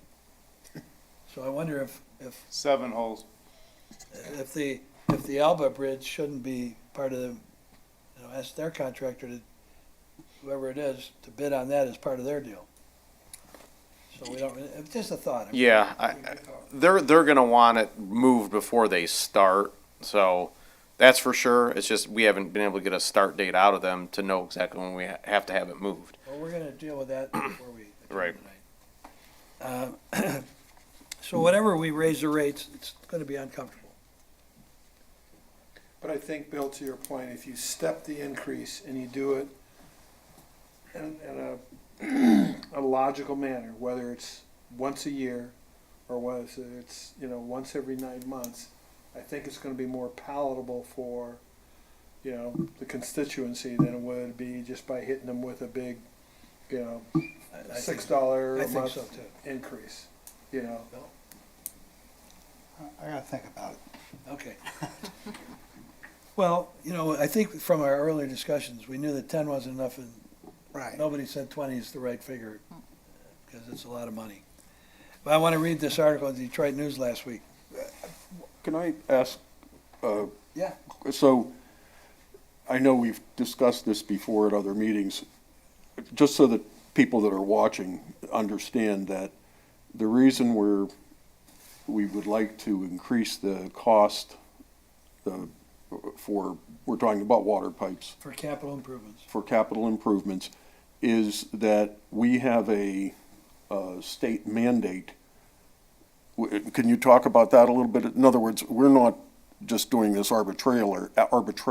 There is a reason that we have to consider this, and it is timing sensitive too.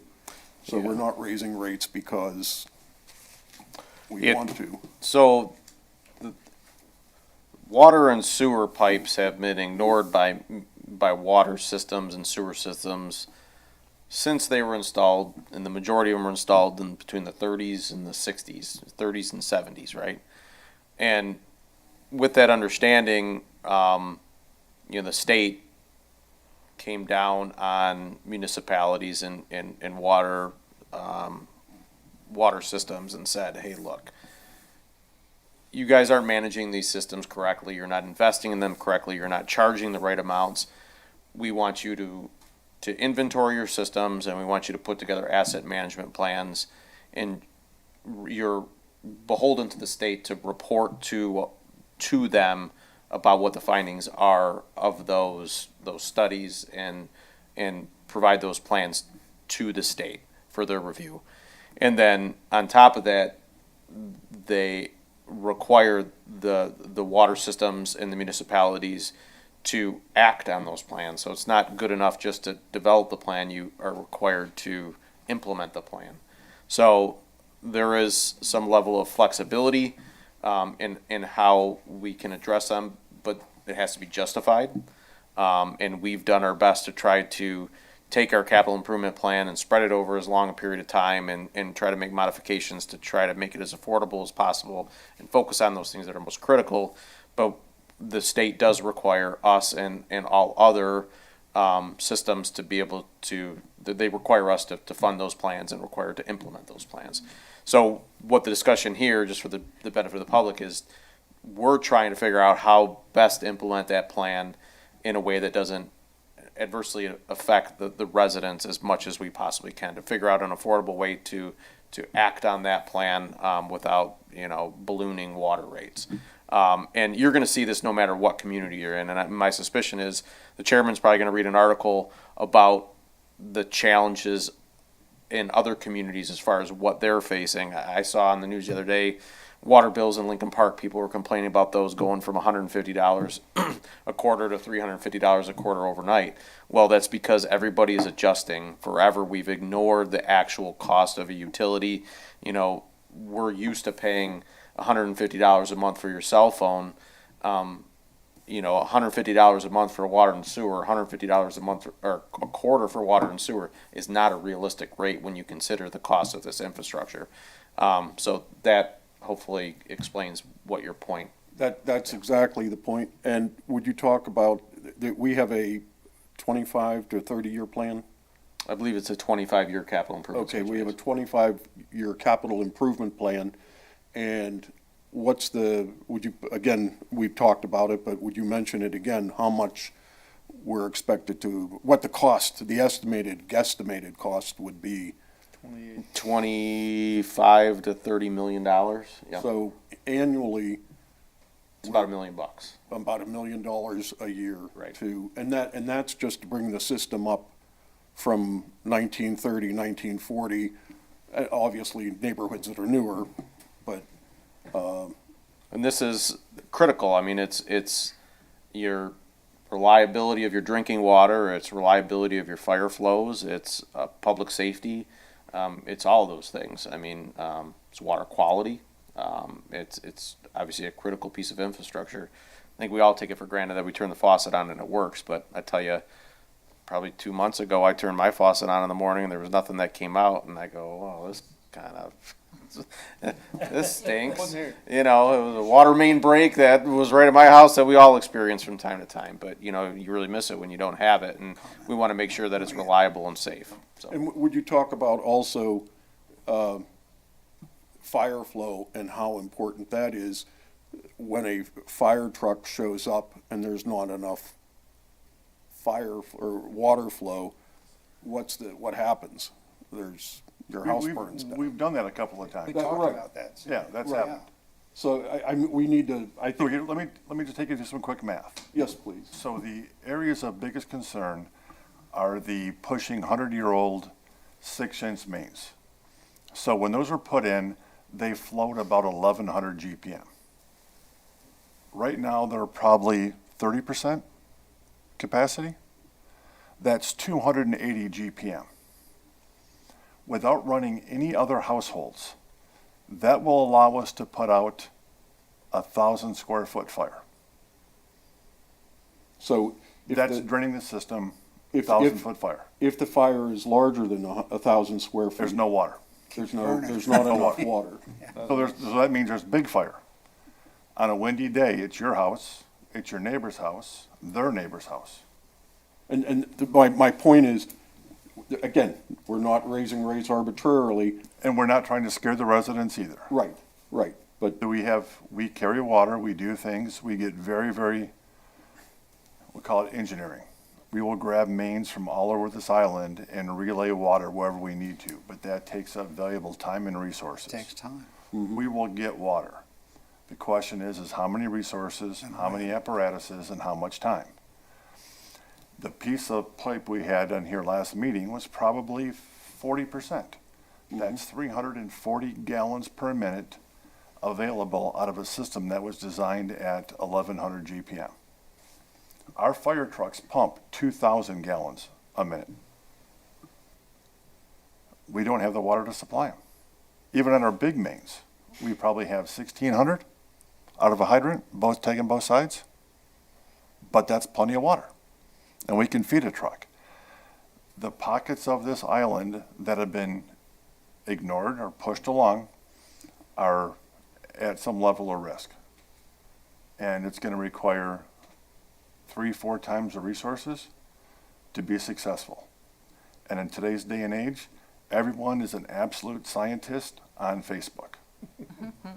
Right? right. Because that's where the opinions will come.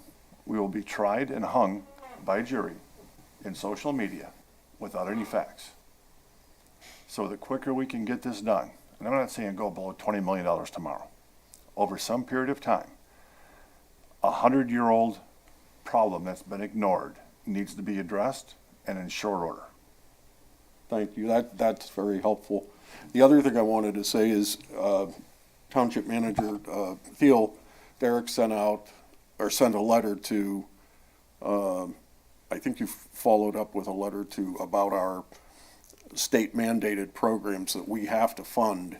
Would you talk about that a little bit to try to get the state to add money to, not leave us hanging to fill all these mandates? Oh, yeah, well, I mean, I appreciate, I thought that was a very well done letter, and I thank you for following up with that. Was Yeah. it to the state rep? yeah, I mean, the state, I don't mean to, harp on the state, because they do a lot of good things, but, they also have the tendency, even though it's against, in my opinion, the laws of Headley and Proposal A are not legally allowed to mandate communities, municipalities to fund additional programs without some source of funding. Because when Proposal A and Headley were implemented, that was part of the conditions, is if you're gonna restrict the amount of money that we can gather through taxes, you can't place mandates on us with no ability to be able to fund them. So there are, on occasion, sometimes when the state, makes a mandate to a community to provide an additional service, something like that, without a source of funding, and then on top of that also develops legislation that potentially can reduce, our ability to collect taxes, which is the case, I think, of what the treasurer is talking about in some tax breaks that are permitted with no reimbursement allowance. So, we're constantly pressured between increasing expense and reduced revenue, and it's not just simply local. A lot of it has to do with state and federal, impacting the amount of our ability to be able to fund increasing, costs, so in mandates. So we're always looking out for, those situations where we feel like we're being shorted, and are always going to advocate for, the state to be held to the requirements that they adopted when they implemented some of this legislation, like Proposal A and Headley. So, Thank you, Derek. That's exactly what I would, and the reason I've kind of gone off track a little bit is that I really would like taxpayers to understand the why of all of these costs and the necessity. So, thank you. Yeah, unfortunately, it's a big catch-up. Yes, it is. Kevin, those great comments, and yours too, Lenny. Thank you. Phil, you want to speak? Yeah, back to the incrementally increasing the amount, a little bit here, then a little bit more, a little bit more. I think we need to consider we're pushing the project further down the road. We're pushing it into a higher cost project when we do it. Any project we put off from doing whatever year we were going to start, we put it off to the following year, it's going to cost more. And the one beyond that will cost more and then cost more. That's one thing I think we need to consider. The other thing is any increase is going to be met with, gosh, you've increased my water rate. 6 months later, you do it again. 6 months later, you do it again. And they're not, rather than, they're going to be, me as a consumer would look at it as, oh gosh, they just increased it so long ago. Now they're increasing it again. Now they're increasing it again.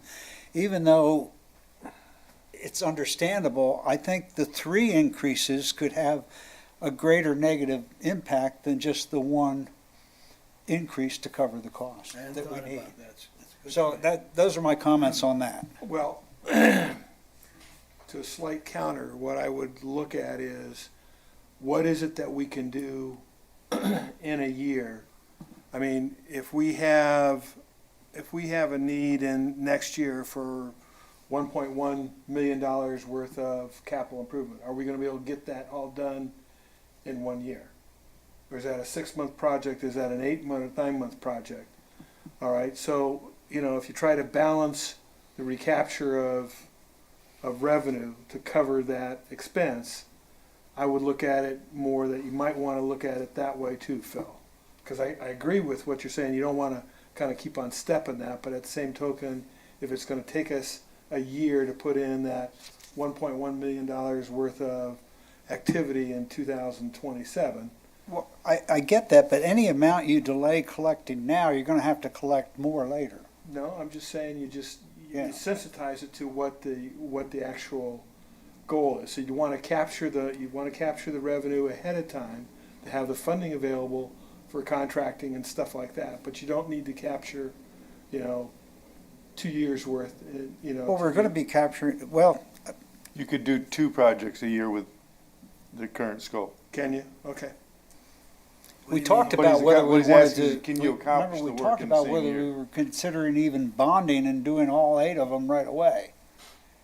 We looked at that, and then we figured the cost of the bonding and all that would far exceed it. And I think not this schedule, but the other schedule we had laid out showed how that if we did this project, then we'd have enough money to do it if we collected the $20 a quarter or whatever it had to be, and that would then let us keep on that schedule. Yeah, and that's what you, Anything incrementally we do is gonna move that schedule down. you take a look at option number 4, and that, at $50 per quarter, you see, we would do our first project in 27, and then the rolling balance that you would have, moving forward. So, this allows you to do, basically a project per year, almost $10 million worth of projects over that period of time. So like, to your point, I mean, if we ended up modifying it, this schedule is gonna get pushed out, so. And that's a 1660 roughly. Yeah, Correct. and that, to me, I think is a reasonable amount of a rate. And if I can comment on what Phil said, I appreciate what he said about you continually raise our rates every time I turn around. I know it's inverted. Give me the 25 a month, and as we get closer to completion, I'm paying 12 a month. I'd rather take the run up front. And then my rates are going down over time, and as they go down, I know I'm getting closer to completion. And heaven forbid, everyone here says, my rates actually went down. Did your rates go down? Yeah, my rates went down. Yeah. Now it's more of a celebration than what the hell's Yeah. going on with the water rates. Every Take that and every put that in increase is investment and gonna drive some- create Every- angst. It could be a 4-cent increase. It's Yeah. painful. Yeah, And if we can take and invert that, Well, there's a rate deduction. if you can, I mean, that hasn't been the history It of hasn't been the history ever. utilities anywhere, Yes. so. I'm But just not- as a taxpayer here, I'd rather have my rates go down than go up. sure. Well, It's the small wins. this was in the Detroit News, and I'm not gonna read the whole article, I'm gonna paraphrase it. Most of us don't think about water until it isn't there, as Derek just said. That reliability, however, depends on the infrastructure across Michigan that is aging faster than it can be replaced. Now, this was written by Suzanne Coffey, who's the director of the Great Lakes Water Authority. She said, much of the water system serving our region was built a century ago. We're talking about the main transmission lines, not the new subdivisions, obviously. During periods of rapid industrialization and population growth, pipes and mains installed when Calvin Coolidge was president were never intended to last this long. Today, these systems are under mounting strain. Sliding down the cliff is more than a metaphor. Throughout Michigan and throughout the United States, communities face daily water main breaks and leaks, minor service interruptions, and sometimes major service interruptions. The Great Lakes Water Authority, nearly half of our water transmission main were built in the 1920s and 1960s. More than 220 miles of pipe, about a quarter of our system, now require replacement or decommissioning. Now, we're talking about major water mains, not 10 or 12 inch, probably 24 inch, 36 inch pipes. 42. It's a staggering figure. It's far less expensive than what it costs to reactively respond to emergency repairs. Some of this just struck me, and I'll conclude real quick. I scratched out most of this. A lot of this has been redacted. But there are limits to what local utilities can control. Great Lakes Water Authority is funded almost entirely by what we charge our customers. We have no authority to levy taxes or millages. Bonding alone cannot solve a generational infrastructure challenge without placing unsustainable pressure on household bills now and into the future. Statewide, roughly 30% of Michigan's water and sewer infrastructure is already in poor condition. and regional estimates show that billions of dollars annually are needed just to bring systems to a fair and good condition. So that's basically the message. And she had a long article, but scratched a lot of it out, so it was timely, and that's what the challenge we're facing on this. Sure. So, Thank you. That was excellent. I think this will be something we'll discuss in April and May. And eventually, whatever we come up with, whatever our plan is going to have to be formalized in a document similar to this. And we're going to have to go and have a meeting with the township board, Kevin, Yes. and have our program all together. And we'll work with staff to develop this and bring something back to you. I guess what I'm looking at is, what can we do with $16.60? Is that fair to say? Is that a month? Yes. So it's $16.60. Cents a month. What can we do with that? Derek came up with that. I think it's a workable figure. I was at $15 and it was a little bit shy of being workable. And I had some wrong figures in the wrong place, but if we could build a program off that and see where we are, how's that sound? Phil? You agree with that? That sounds great. Linda? Yeah. Phil? Yes. Right, and Lenny? And based on Lenny's experience, I think it behooves us to move forward. We can't ignore this, right, John? Correct. I want you to speak up. We're way too long, just like that article said. It's time to get moving. Each day that goes by, you're praying there's not a house fire. Derek, anything else you want to say about that? Nope. Well, thank you all for the good discussion. Now we'll move on to, and Ryan, now some of your items. You got a big agenda here, Ryan. So next we have, there's nobody in the audience to speak publicly or I call upon you. We have the minutes of the November 2025 meeting. Was the last time we met. I'll make a motion to approve the minutes as distributed. Support. Any discussion on the minutes of our November meeting? If not, all in favor indicate by saying aye. Aye. Approval? Any opposed? Motion carried. Next, we have a series of, it says approval of bills. It's approval of statements, really, Derek, financial statements. I wish you'd change that to financial statements. The board approves the bills and the checks that go out, but you're approving We're the gonna approve the financial reports, statements. yeah. Actually, it's a 3-month period. It's November, December, and January that we're looking at. You've had a chance to look at those. I've looked at them. I'll make a motion to approve the statements, the financial statements. Second? Any questions? All in favor indicate by saying aye. Aye. Opposed? Financial statements are approved. Next, we have a review of statements of revenues and expenditures. That's for the first 10 months of the year. It shows the first 10 months of the fiscal year. Because our fiscal, it goes through last month, because our fiscal year ends at the end of March. Unless anybody has a question, we'll receive and file that. Any questions? The next item is approval of the treasurer's report. I'll make a motion to approve the treasurer's report as submitted for this past month. Second? Support, Kevin? Yes, I support that. Kevin's supporting it. Are there any questions? If none, all in favor indicating by approval of the treasurer's report indicate by saying aye. Aye. Next item is an action item on the approval of an effluent meter installation contract. Derek and Ryan, Somebody want to make the motion and then a second, and then I'll explain. can I have a motion to approve? Motion. Motion by Lenny? Support by who? Second. Ray? All right, so if you recall, the effluent meter was approved for purchase through Veolia.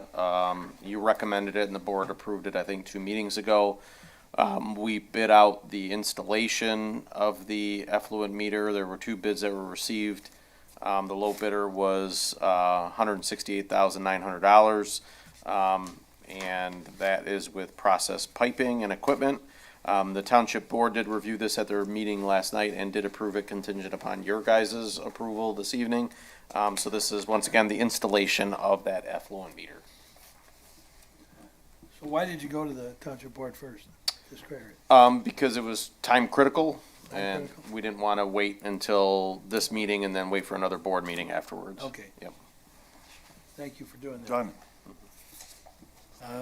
And the bid price is $168,000 plus a 15% contingency. And as was explained at the last meetings, or last night's meeting, the 15% contingency is intended to provide additional funds or authorized funds in case we are able to put in a valve while they're doing this installation on the downstream end of the meter pipe. So part of the expense associated with this is the plugging of the discharge pipe to keep the river from coming into the vault while they're doing the work on the install of this meter. So if we have a valve there, then any subsequent work in future years, we'd be able to close that off and not have to have a diver plug that pipe. So Great idea. if we can do it, we will. Is this bidder someone that we've used before? Yes. Okay. Ryan? I agree with all that. And you noticed in there, we have to have bypass pumping for this project. We originally thought that maybe if the contractor could complete it in 2 to 3 days, that we could have the plant off during low flows, and then once the contractor was complete, we could just turn the plant back on. That's not the case. It looks like it could take maybe a week, and then if we don't have the bypass pumping, meaning during this project, the plant will be fully operational.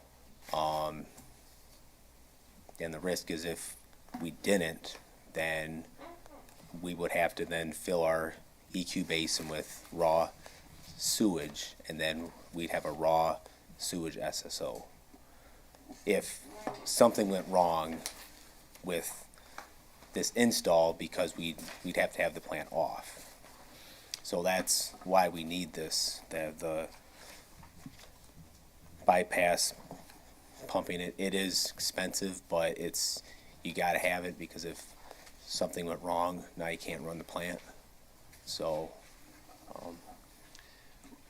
Well, I don't know, I know that this is expensive, and I'm gonna refer to, of our packet, page 34. I don't know if everybody's looked at page 34. Item number 1 that was bid, Ryan, talks about temporary plug and drain existing 30-inch sewer pipe. I don't see anything about bypass.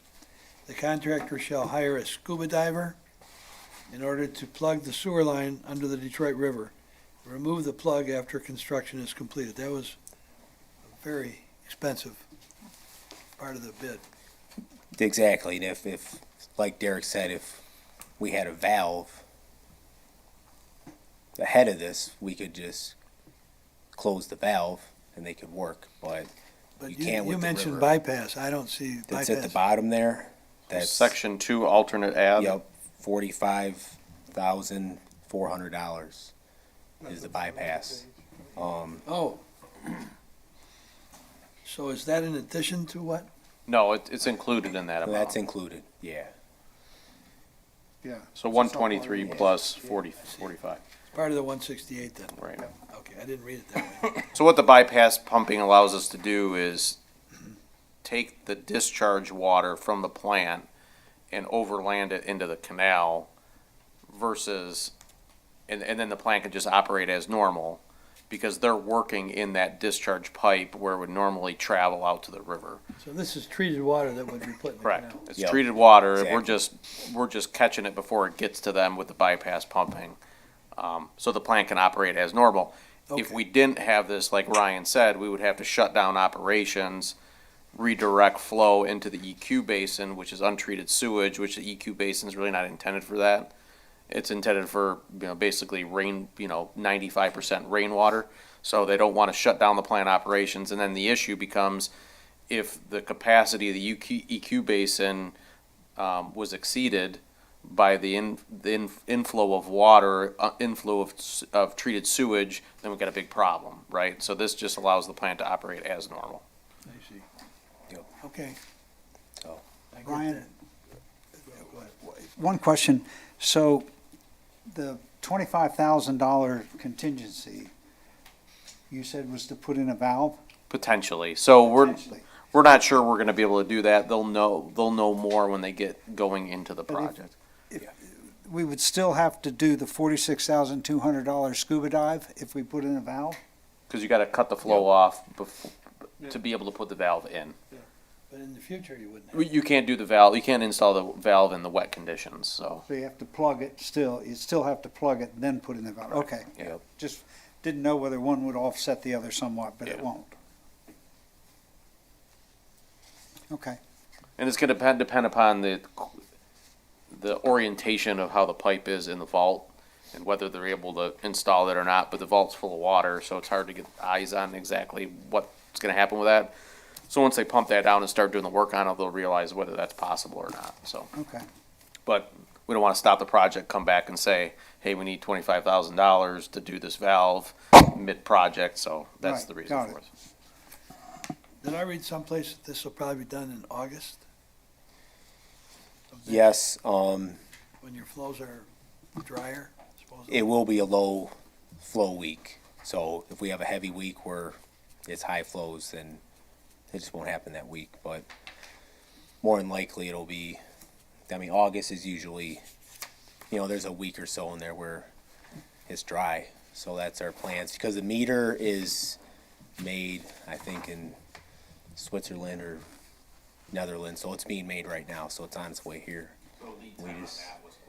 It was like 20 weeks, and we just ordered it Oh, yeah. a couple weeks ago, so it's looking like mid-summer, late summer is when that's gonna happen. So- Okay, if there are no more questions, I'll reread the resolution that was made. Based on a recommendation from the Township Engineers, Grosse Ile Township DPS Commission hereby approves a contract with low bidder Process Piping and Equipment for the installation of an effluent meter at the Grosse Ile wastewater treatment plant at a cost of $168,900 plus a 15% contingency fee. We've had a motion and support. Any further questions? Hearing none, all in favor indicate by saying aye. All right, Opposed? Motion carried. Thank you.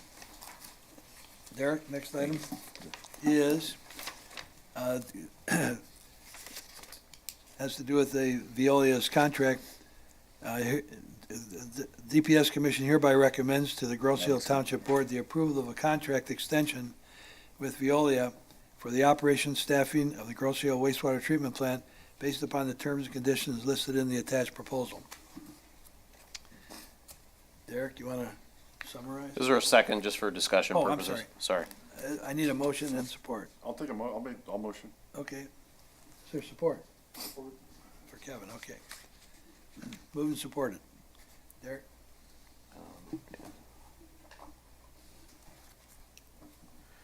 So our contract with Veolia expires, I believe, the end of March. So they had approached me, probably 2 weeks ago with regards to our interest in an extension. So they, provided certain terms and conditions to me to bring before you for consideration.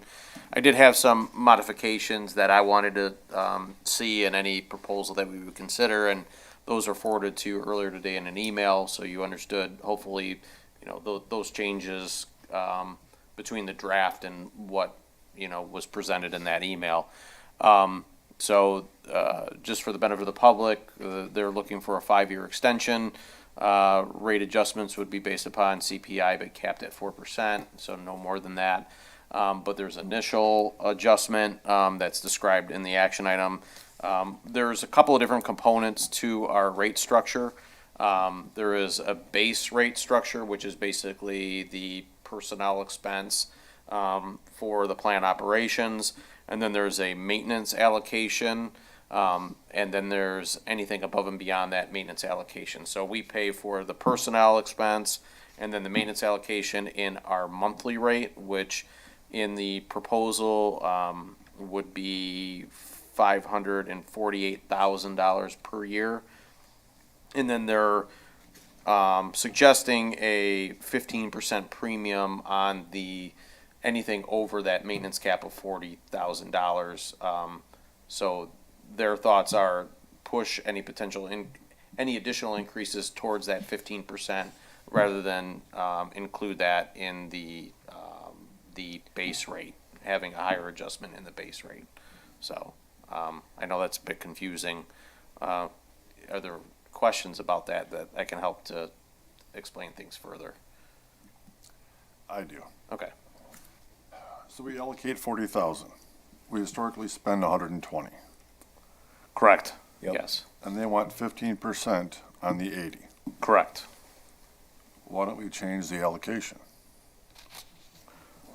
We can do that. Traditionally, it's been 40,000. I'm not sure exactly if that was generally the realized maintenance cost from when the contract inception was. And it's just, increased with the cost of everything Right. over time, and the age of the plant has increased the maintenance cost.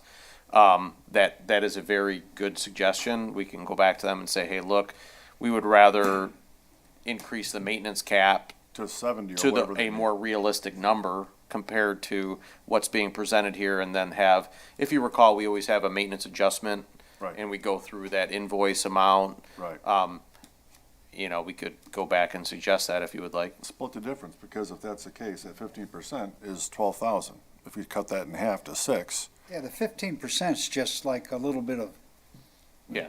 a skim. because That's all it is. And they're, Yeah. because they're fronting the money, right? Right. Correct. They're fronting the money, and then we true up, so Yeah. they want something to front the money. So let's just Yep. adjust what the amount less than the amount you guys as a company need to front, because it's historically we spend it anyways. And that's Yeah, the it's roughly 6,000 every year, it's about 120,000 based on my And memory. that's, And it's about hopefully every over year. time, that Yeah. reduces at some period, but we've got, Yeah. a whole bunch of stuff in flight at that plant, Mm-hmm. and have been for a number of years. At some point, that's gonna stable, but probably not within this next 5 years. We can reevaluate Yeah. it next contract. If we just did Yep. a minor adjustment to that middle line, it may take and be beneficial for all parties. Less you as a company have gotta take in front, and then less of a 15% interest from the township.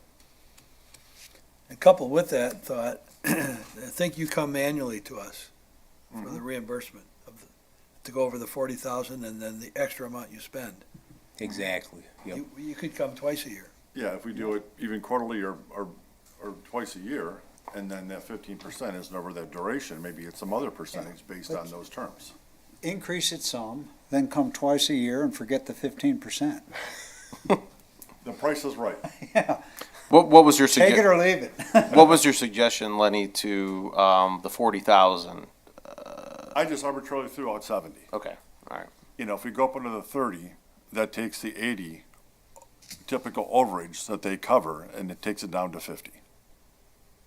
So 12%, 15% of that 50 versus 80, it's a little bit of a savings. And then we can reevaluate that.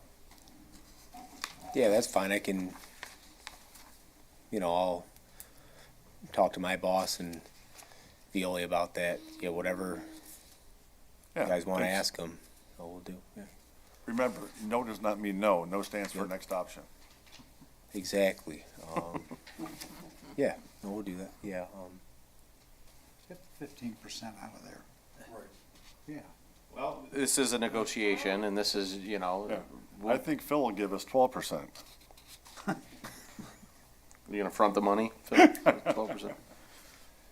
Well, so that would be one thing to negotiate. So what I'm hearing is, like to send something back to them, just saying, hey, we could up the maintenance cap so the carrying cost of the money isn't necessarily there, and then not really too interested in the 15%, on the remainder of it. And if we gotta increase it a little bit more up to 80 or something like that, maybe go that route. Or instead of doing the annual true up, do it quarterly. Yeah, And it's less, they have, yeah, it's less cap settle they have up to- more often and forget the 15%. Yeah. Yeah, and it'd be in the second half of the fiscal year then, so you'd probably be, because you're gonna be using that cap amount, right? First. which is paid on a monthly basis, so, you know, Yep. use that Yeah. first, and then afterwards come back to us, you know, once a month, you know, with an adjustment in your fee or whatever. Yeah, I can do That'll that, reduce yeah. the capital exposure they have. that sounds fair. Okay, I'll ask him that. Well, I think, I just want to make, you can ask him that, but I think you should ask. I'll send him an yeah, email. just make sure it's written in there. Yeah. No, no, no. Exactly send- what, Send them in first, see how it goes. email me it, and then I'll. So when he forward gets that the to next Veolia. option answer, then it comes to me. If he comes back and says, oh my God, it didn't go so well, now you know next option. Right. Yep, no, that's right. Yeah. They actually read these things. Right. Other, so that's good. We through with that part of it?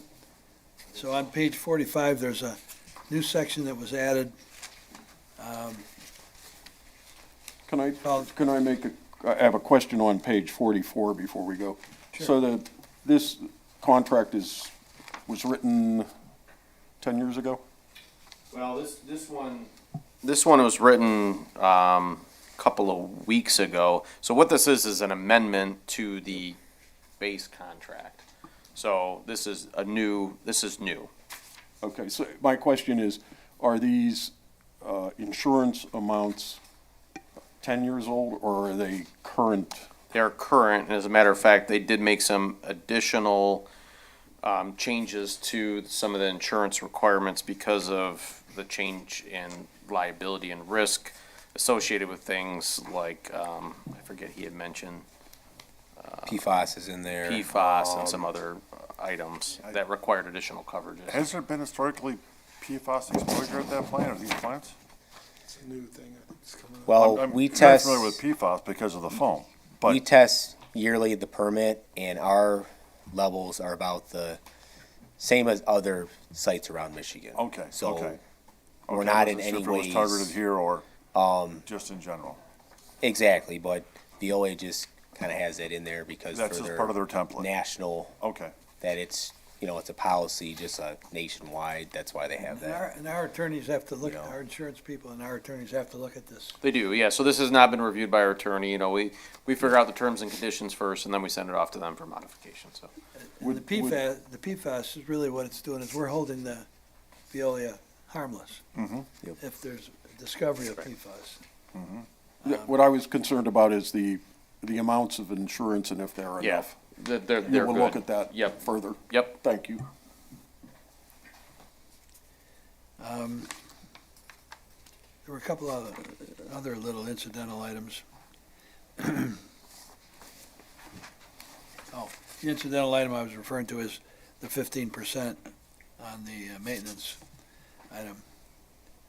What about, Derek, page 47, section 6?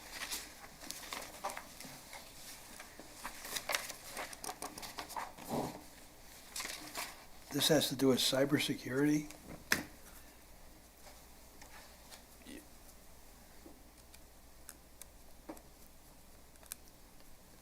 I know our attorneys are gonna look at this. Yeah, I talk about a data breach. Yeah, I it's- don't know what kind of data we would have that would be breached. Yeah, and I think that has to do probably with, personal information and responsibilities of Shouldn't that. have anything there. No, You'll have nothing is your- online at the plant. Our SCADA is totally internal, so it's not on the internet. So we can only access it in the building, so it's not even, again, I just think Veolia has it in there. It's like a national, just a. It might be harmless. Well, and the attorneys will- so the computer network over there, SCADA is one thing, but the computer network over there, the computers itself, those are owned by the township of Groseal. Exactly, Yeah. yep. So So in that case, that wouldn't be it wouldn't be even an issue. your system. And one thing we didn't have, and Ray brought the issue up earlier, is the original agreement between us and the plant operator talks about all their The responsibilities. statement of work and deliverables and Right. stuff like that, yeah. And Derek said he has that, but that's in a different, So we're not gonna act on this tonight. Correct, right, With those yep. instructions, we're gonna ask you to go back to our insurers and to our attorneys and have this looked at, and you're gonna go back to Veolia and see what their response is. That's correct, yes. Yep, and I'll ask him that immediately once, Send them in first. once he gets me and then we'll wait for, Derek, your email also referred to numbers of personnel or something like that, the second point? That was just a concern that I had. Okay. You know, this rate structure is based upon, I'm sure, you know, a formula that Veolia has that takes into consideration certain quantities of personnel at the plant. You know, it's in our interest to make sure that those quantities of personnel are sufficient at the plant and we get what we're paying for. And if for whatever reason there's a modification in that personnel count, that, you know, the rate should be adjusted appropriately. And also we should have a say-so in how that's adjusted to make sure that we're, you know, aware of any impact it might have to the maintenance and function of the plant, In so. other words, if AI comes in and allows the elimination of 3 people in the plant, we would, something of that nature? Or I wouldn't expect that we would continue to- If they could justify the productivity not changing, then it Right. wouldn't be a factor? And I would expect that our rate would be adjusted to take into consideration the reduction in expense. Okay. Is there a clause anywhere for minimal plant staffing requirements? There is, so in the Okay. one that was sent to you today, I believe it says 3 full-time and 1 part-time staff member. Oh, okay, that's, okay, thank you. Derek, I don't know, maybe I just not up to date, but I didn't see that. So there's an email that went out probably around 1 o'clock or something like that It today. just came out this afternoon. Okay. Maybe I didn't look at my phone, I don't know. Okay, It addressed capping the increase. and so then- 3.5's what I remember. So I had requested these changes from Veolia, and when I received them, he was working on making modifications to the amendment. And when I got them, that's when I sent it to you guys, so. All right, anything else on this? Are we all set don't think to so. Move forward? nope. Thank you, Ryan. Yeah. I know you've been through a lot today, but you're welcome to stay or go, whatever serves you. Well, I'm fine. Yeah, Thank you. No problem. The next item, Derek, is Sohail's report. You know, one comment I have on Sohail's report, somebody's gonna have to sit down and edit that report a little bit. It just goes on and on and on. It's getting too long. Yeah, I mean, some of the old information can probably be removed to focus on some of the new stuff. I made some notes on the list of projects, which is now 3 pages. Yeah. We're going back years in projects, and I think this ought to be shortened up a little bit. Nothing on MPDS. Utilities, we talked about the cleaning and televising during the budget presentation, so you're up to speed on that. Manholes and sewer rehabilitation, we talked about that a bit in the budget as far as that work and budgeting for it, but the work is in progress. Manholes were lined, sanitary sewer lining is in progress. Weather conditions are causing some delay because if you remember, we talked about the weather and the temperature. It's got to be cold, but it can't be as cold as it has been, right? So, because they do use water in the process. We talked about the PPC earlier during the budget process and what that is, and the complications associated with the sludge pumps, right? So we already had discussed that. AMP is good to go. That's just an annual report about the AMP. So no issues there with the wastewater treatment plant and the AMP. Permit application wastewater treatment plant, nothing really new on that. Effluent meters, we talked about that today. Yep. And the installation of those. Asset management plan, we talked about that. That is complete, so that should be updated to show that that is complete. We talked a little bit about the Elba Island Bridge. We got the easements, thanks to John. They're preparing design and bidding documents. They, I believe, have already applied for the Eagle permit, so that should be updated to show that they have already applied for it. And then we're waiting on Wayne County's schedule about Elba Bridge before we go ahead and bid that project. Reliability studies, 95% complete. We just got to get some information back to them. We talked about paving earlier today when we talked about the budget, so sorry to make that very short, but I think we covered a lot of it elsewhere in the meeting. If you have any specific questions, I can answer those for you if you would like.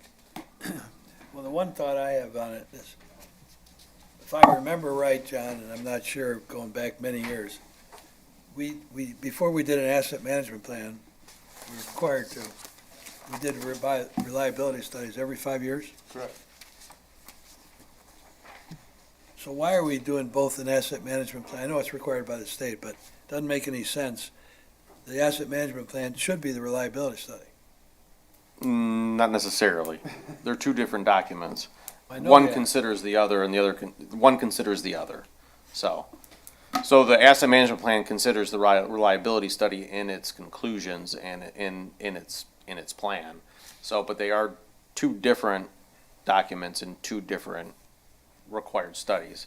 Matter of fact, That was brought up today. it was broke. So John and I went through our Eagle audit today, or at least half of the Eagle audit today. So we're audited should be every 3 years. But because of staff reductions at the state level, it's actually been 5 years since we had our audit.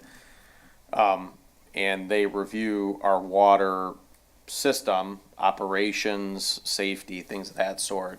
And once again, just like everything with the state, those things are required for us to prove to the state that we've been doing those. So we actually had to send, even though we've already sent them to other divisions within the state, we had to send it to our auditor today, both the reliability study and the asset management plan. She wanted to see both of those documents. So they are two different required pieces of So information. to get down to one study, it's not gonna fly with the state. Correct. All right, I'll drop it. I guess we're done with that, right? Unless there are any other questions? Are there any other questions? I guess there aren't. We'll move along. Last item, or getting close to the last item. Oh, well, we've got you to give a report and then John to give a report. Yep, my report was just the memo. I don't know, John, if you want anything further to add, DPS related items. We've had 11 water main breaks since our last meeting. 6 of those have occurred since January 1st through today. Lead and copper sampling is gonna be beginning soon. Well, it has to be completed before July 1st. And also, some of the residents have received, letters from HydroCorp, who was our contractor for cross connection control. So please, everyone fill out that survey online and get them back to them as soon as you can. And that was brought up during our audit today as well. They want to get going on residential cross connection. And speaking of that, the contractor that we use for the residential cross connection program, those notices John talked about, it's the second round of the notices to these residences. And we're getting phone calls from residents that have already filled out the survey when they received the first notice and got a second notice. So we've got a phone call in with the company because it looks like they just blanket noticed everybody that already received one and didn't double check it against the database for those that had already responded. So, naturally, we're gonna bring that up as far as we shouldn't be paying for the fact that they distributed Yeah, I got when they could have, and it's been nonstop phone calls at Township Hall, like, hey, I've already gotten this notice and now I got it again, what do I do with it, so. If you have received it and you've already filled out the survey, don't worry about it, you can just throw it out, so. That's all I have, Bill. They got 2 from me. Okay. Yeah. I So didn't want to go to You jail. gentlemen have given your reports. Then the last item is this bridge letter. So here's a letter that's attached that Derek helped develop. And it's really what we're doing is we're asking Wayne County to give us an update on 4 bridges. The first one is the Elba Island Bridge. It was built in 1934, and it's the only means of access for some 75 residential households. We know that they've started their engineering work on the bridge, but we have no commitment beyond that point, as to timing or anything else. We've completed the paving of Elba this past year. The second bridge is the Swan Island Bridge.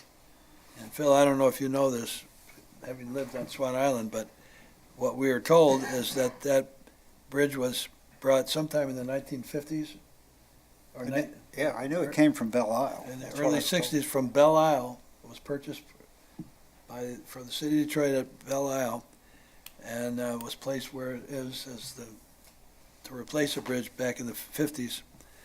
There's some 50 residential households their own means of access. We'd like to know where that stands.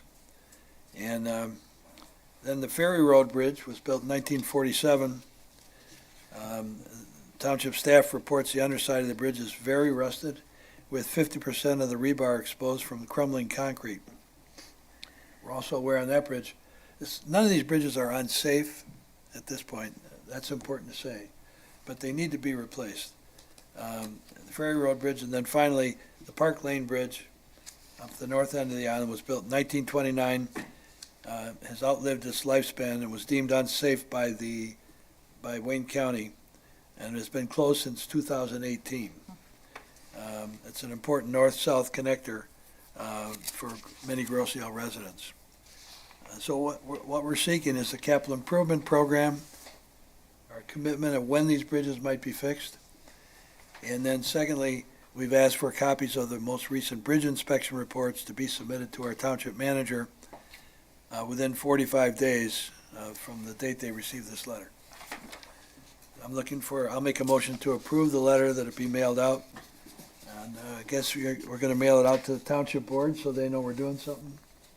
Kevin? Are you just using your initials, WMC, or?